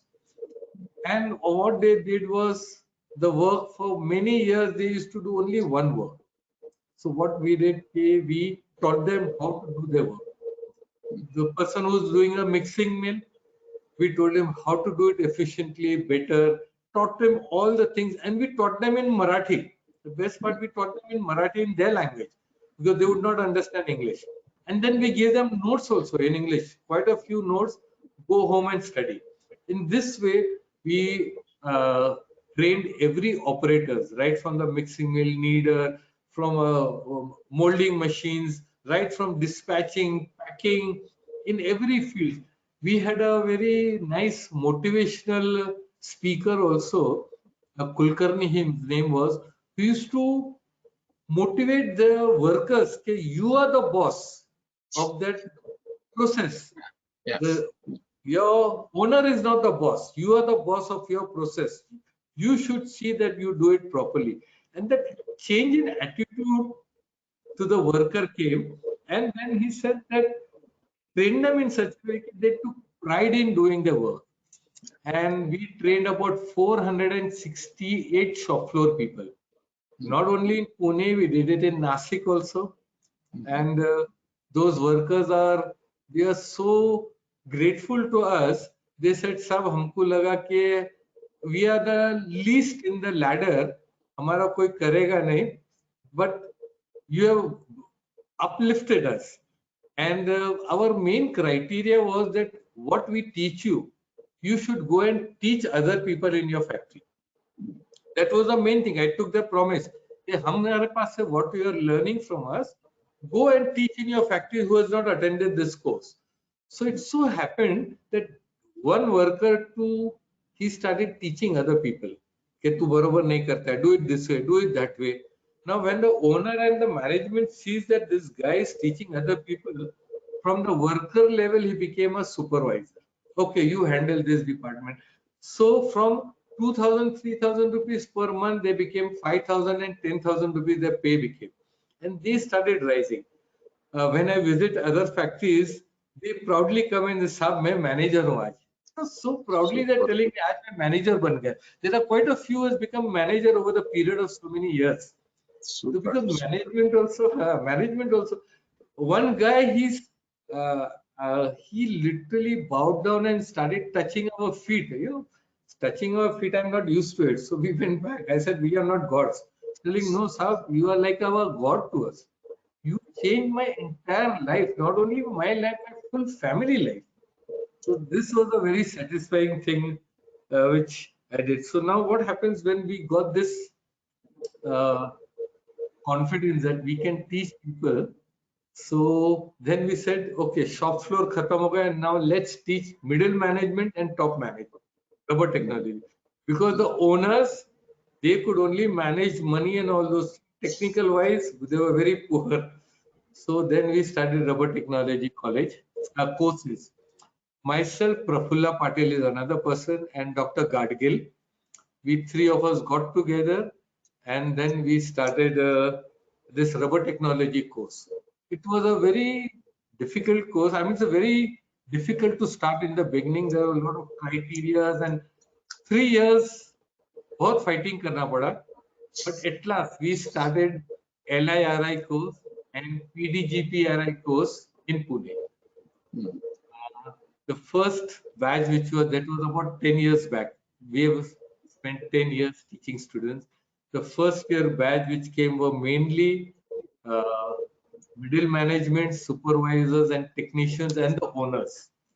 And then that success till today it's going on. Prafulla Patel is the now main backbone of that course. He is the one who's doing extremely well with Dr. Gadgil. Gadgil is there, Dr. Gadgil. We are running the course, and now we are planning to go a little bit higher. Mehul Patel has given us a lot of encouragement. Yes. Mehul Patel and Kiran Patel and Ketan Shah. These are the ones who helped us quite a lot. Yes, quite a lot to, you can say they guided us and literally goaded us also to do it in a proper way. We are doing extremely well. Now, after that, we said now middle management or sab to ho gaya. Now let us catch them young. We have to grow this population. We have to grow this population of rubber technology in Pune. So we started going to colleges and to schools. Now we have started a course for 12th standard students, and we have Oh, started a course in 2 colleges teaching BSc people. Now this is a part-time course. yeah. After college hours, we go and teach them. The Aparna Joshi is quite uh, yes, she does quite she's handling her department extremely well. So we have formed a nice team amongst ourselves, and we are catching them young, so that we know that the future of rubber industry, especially in Pune, is very bright. So we are trying to give back to the society this way. This is what we are doing in education system. It's very nice. This I think it's a sustainable. For the rubber industry to be stay on, you need this manpower to be ready and skilled enough. So how is maybe touch a little our subject about the wages? How is situation, labor cost, or the salaries? Is it you're talking about hub of automotive industry, but at the same time your business is growing. At the same time, the expenses of the employees also growing. How is situation now in Pune? Uh, Laborers are never satisfied. Let me tell you, laborers are never satisfied. But we have one very nice system. What happens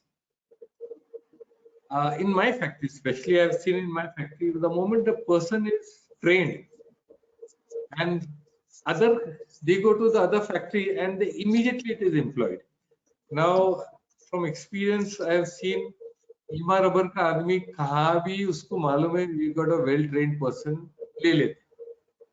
But amongst our Pune industries, rubber industries, it's a unwritten law not to take Coach. other. Yeah, I'm saying we generally discourage people taking from other rubber factories.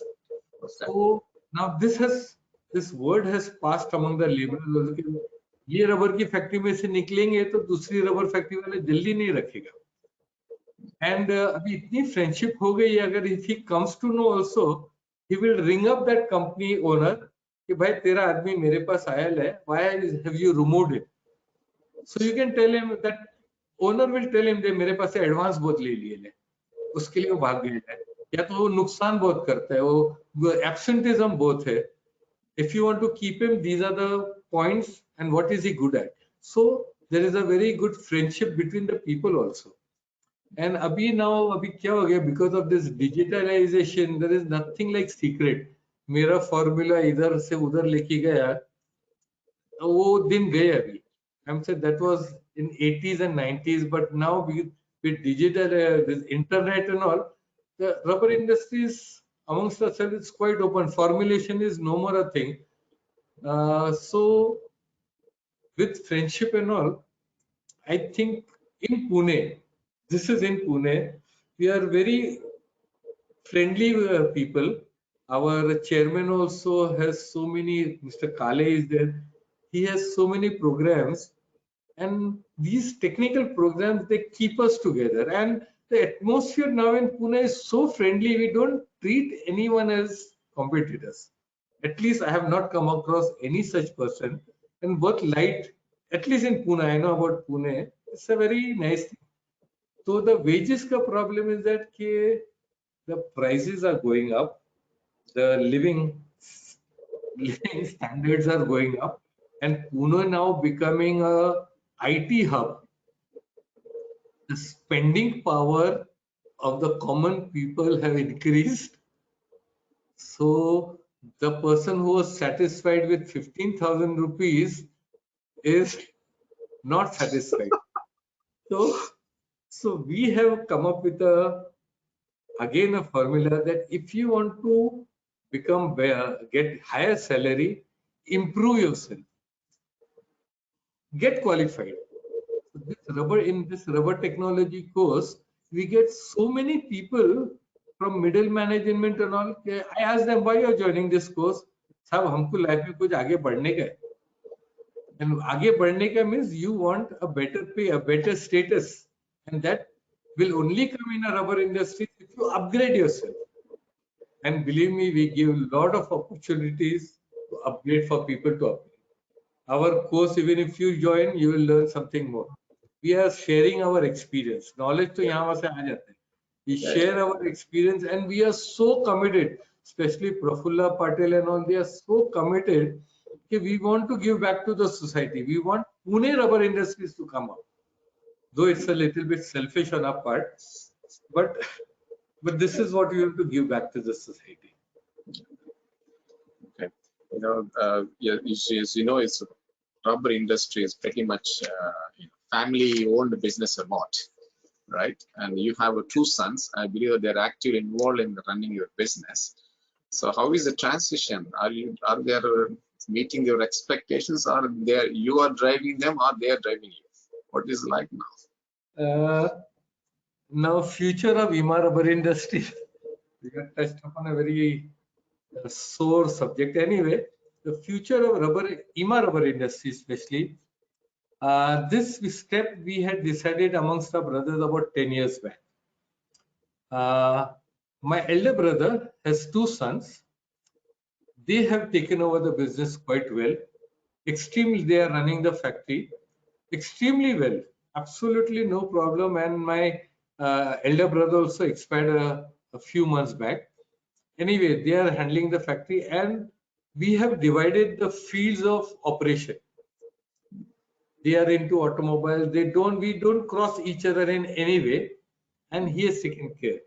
My elder brother, my younger brother Shabbir, his son Ali Asgar, he has his own rubber factory, and Yes.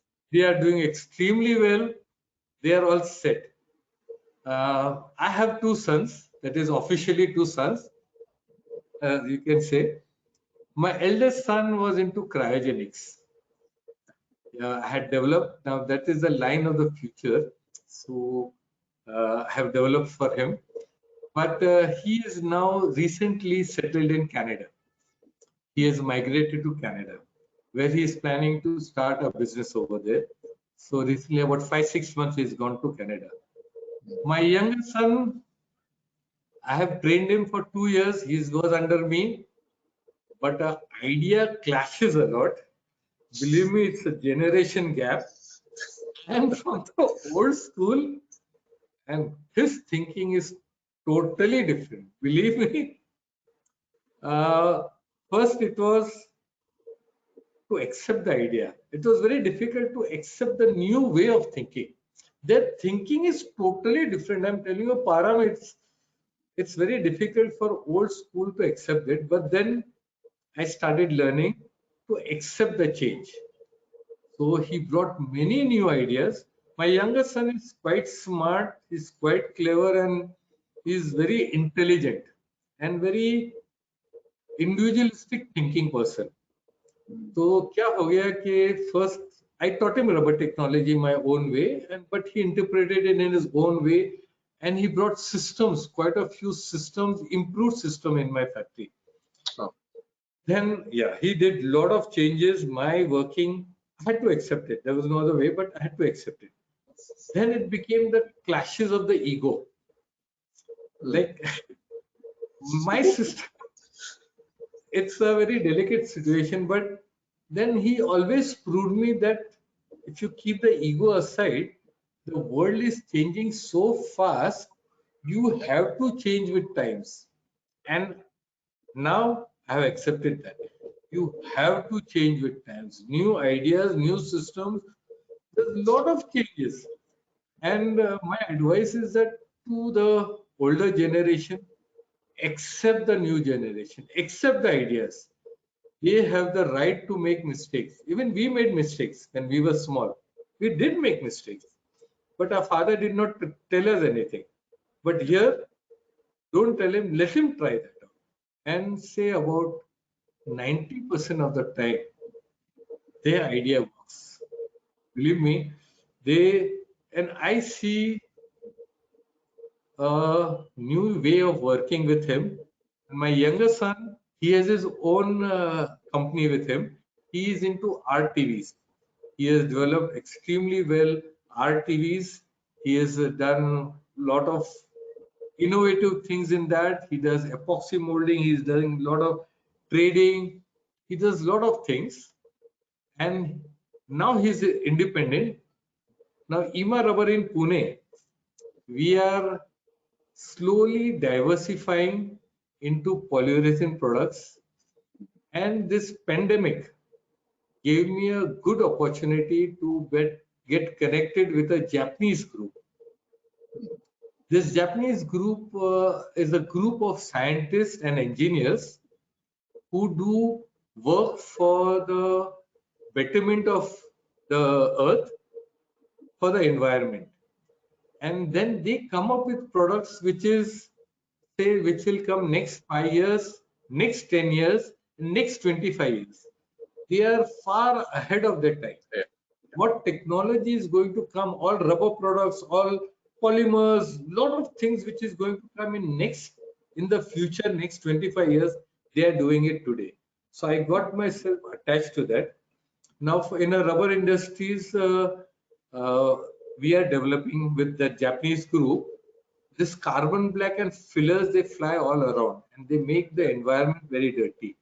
Right. So we are developing a system where this carbon black and fillers will not go out at all. It will keep the environment very clean. It's somewhat like an ionizer, but it is a very safe thing. And plus, in a rubber factory, if you come, you get a typical rubber smell, typical process smell.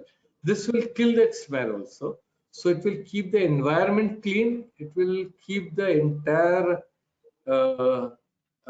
this smell and free from that. Then I'm developing uh, one more product. It's like a rubber paint. Uh, it will protect the rubber. If you coat the rubber with that, it will protect it from the degradation, especially ozone resistance, oxidation, environment. It will protect the rubber, and the guarantee is for minimum 15 years. You can do it even for the walls, cement, concrete, and all. We are taking a lot of tests on the rubber application. Now there are many applications in the open, large moldings and all are there, which is always into environment, into under the sun and all. Now there you have to use neoprene rubber and silicone rubber, specialty rubber. Now if you use natural rubber, it will degrade very fast. But if you Yeah. coat that thing with this paint, it will minimum is 15 years of our guarantee. Trials are going on. And then So I'm also when you expect them these products come out? say in 1 or 2 years. Extensive accelerated tests are going on. And we have got 2 world patents for this. We've got already world patents with it. Then we are coming up with something called hexa water and quantum water. Okay. Now this quantum water and hexa water uh, increases the immunity of the workers. In general, all the people, it increases the immunity. And trials are, from the trials we have seen, even your white hair starts turning black. It stops aging. It stops aging. It's difficult to this, and from trials we have seen, it stops. And again, we have got 2 world patents for this. So we are trying to promote this quantum water, hexa water in India, and especially in rubber industries. I'll be first selling it to all the rubber industries, and then it's a big market. It's a very big, and trials are going on in India, because India, it is very difficult to push something. You need lot of certifications and trials and all, and believe me, it's very difficult to work in Indian environment. We had come with this in pandemic. We had come with a solution called Protect C, the only unique solution in the world which kills COVID-19 virus in 5 to 10 seconds. Hmm. It was tested by the best laboratories of the world in Japan and the US. It was tested, certified. But to push it in India, very difficult, very difficult. And we have a lot of vested interest, and politicians, they make it very difficult. Anyway, I don't want to go into that subject, because I'm going to write a book and how it was difficult to do business in India, especially when you come up with a new product. When I'm little bit safe, I'll be writing that book on that. So, So so all these developments you are doing with the Japanese collaboration, is it right? yes, yeah. Yeah. Fantastic. Yeah. I think you are addressing the key issues. The clean environment. There's a mixing. Another one is that the painting for the long-lasting anti ozonant or the aging issues. And also, I think this turned gray hair into white. I'm sure uh, you know you can count on me also in the future. I'm already undergoing that trial, Param. Next Oh, time is when I'm it? in front of you, you might find less white hair. It's already experimenting on me and my wife. Okay. Yeah. So in terms of your EMA rubber future plans, okay, you have developing during the COVID times. What else is in your basket? In your Basket at present, we are doing polyurethane. okay. Polyurethane is one product. I have a lot of faith in that, and I'm developing that in a big way. Polyurethane product. I was in National College. I had studied a lot about polyurethane, but there was shortage of raw material in India. When I came, I wanted to develop that awareness of polyurethane is not there.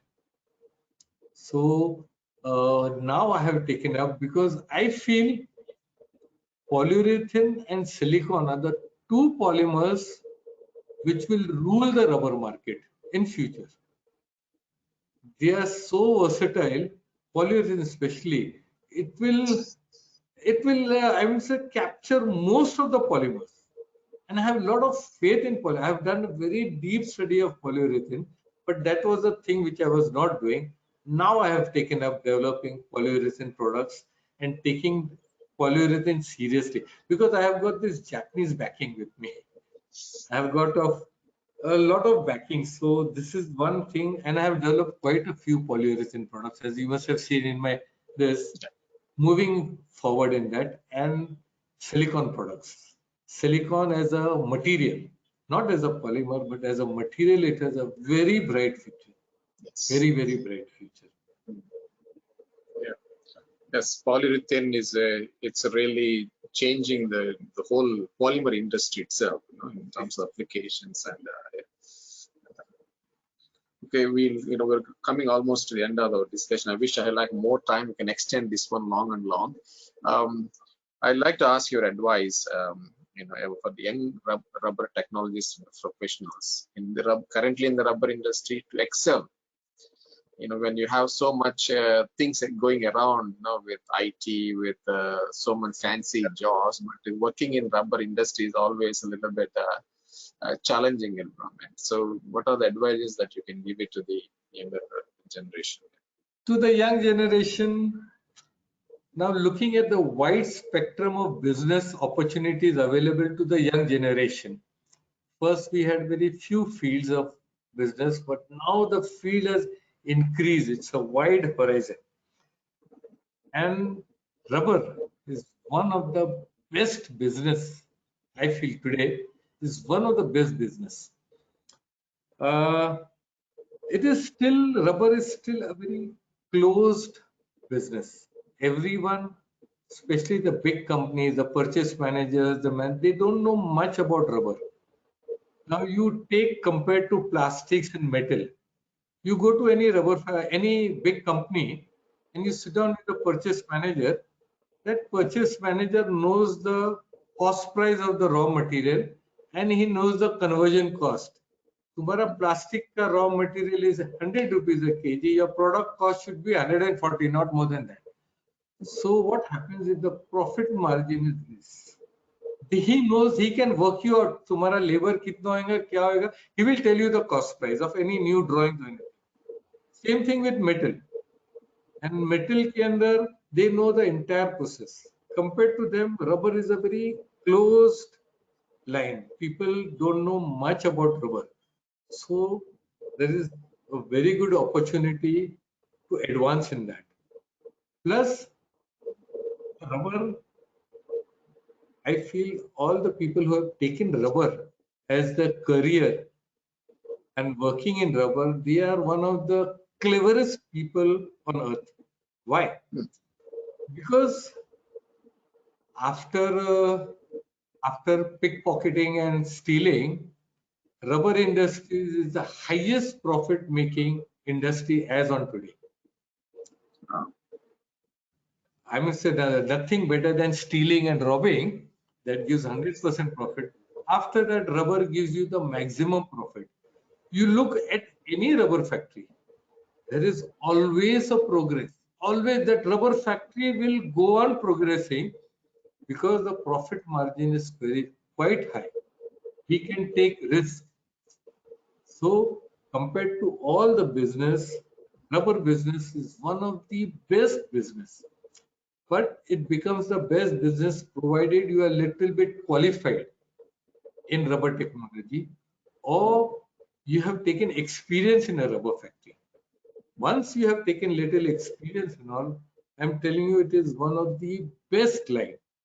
And I have observed over a period of so many years, a person who's actively in a rubber factory never falls. I have seen it in my family, I have seen it in my friends who are actively involved in a rubber factory, they'll rarely fall sick. Rarely fall sick. And even if they forget about falling sick, because my wife always complains, Kabhi to bimar pado, I get time to do service to you. In 40 years of my married life, except for once, I have never fallen sick. It must be in my genes or something, but this I've observed over the so many years. My brothers, my families. And secondly, anyone connected with rubber industries will never become fat. Now it is for you to observe it. You'll never grow fat. Believe me, I have never seen a rubber owner or rubber factory working in a rubber factory being fat. Very rare cases you will find. So first of all, rubber industries keeps you healthy. Plus, it gives you a lot of profit margin. The growth is very fast because in rubber industries, the growth in India for next 25 years, it's a very good growth rate for rubber industry. And opportunities are increasing day by day for rubber industry. In India, I'm talking about India, I don't know about other countries. Rubber technology for certain countries like Germany is not a high tech, not an high tech technology. So they are passing out to the third world countries like India, Asia. They want to develop over here all this rubber. So we have seen so many collaborations from these countries taking place in India, in Asia, and they are outsourcing this rubber. So the opportunity of growth is very high. And health-wise also, I think so. It is good for them. And I feel rubber industry is a very lucky profession. Very lucky profession. There is, I rarely find any rubber industries going in minus. There's always, I mean, there are exceptions, must be due to bad management, but usually the rubber industries grow. ये आज एक factory है तो कल दो हो जाएगा, आज 5 वर्कर है तो कल 10 वर्कर हो जाएगा. It's a very lucky factory. This is my observation. I don't know how far I am through. So my advice is that to the young generation, if you want to take up rubber technology, first study, qualify yourself as a rubber technologist, take some first-hand experience in running a rubber factory. Take some experience and then start your work. It's one of the best thing, and in future, concentrate on polyurethane and silicone. Try to on these two because this is a polymer. It is, according to me, is the polymer of the future. As you say, it will rule the polymer industry. This is my advice to the young generation. Super, sir. It's really nice talking to you. I wish I want. Actually, I have so many other topics to talk to you as well. But it's. I think we took a quite amount of time and having an interesting topics as for the discussion today. Appreciate for the time and sharing your inputs. Before I end this, program, would you like to give any final message to the audience? Any fellow rubber industry colleagues? Yeah, please. My first thanks goes to Technobiz. Thank you giving me this opportunity to speak, to share my stories, to share my experience. I don't know, looking at the retrospective, my experience and my sharing of this experience may become an inspiration to someone else. So they may be a better person, a better rubber technologist, or a better running a rubber industries. So I don't know how much it will make a change, but I thank you for giving me this opportunity. Thank you, Sir, Param. thank you very much, sir. It is indeed a great learning opportunity. Whoever is listening, this program, is joining this program, whether it's live session or in the, recorded version or later on. But it's really you have given interesting ideas to how to go forward, how to stay on, and also how to sustain yourself in the rubber industry. I'm really thankful for you, for joining the session today. Thank you very much, sir. I will be in touch with you. I look forward to welcome you in future editions or in some other ways to contribute to the rubber industry. Thank you very I'll be much. looking forward to it. Yeah. Thank you Thank you, very sir. much. Thanks for Thank you, a sir. patient listening. Thank you. Okay, guys, that's the end of the session on the rubber industry uh, leadership with Mr. Abbas Bootwala. I'm sure that all of you have enjoyed this discussion, um, and I'm sure that you learned some useful concepts, principles, business practices, and how he managed the business, how he converted, crisis in opportunities, and even I think you have a lot of learnings from his father and his mother. Okay, so a lot of things that we can learn from Mr. Abbas Bootwala. It's really uh, a good program, and I encourage you to follow some of the lessons you learned from the Mr. Abbas Bootwala. I hope to see you in the next program. Thank you all for joining the session today.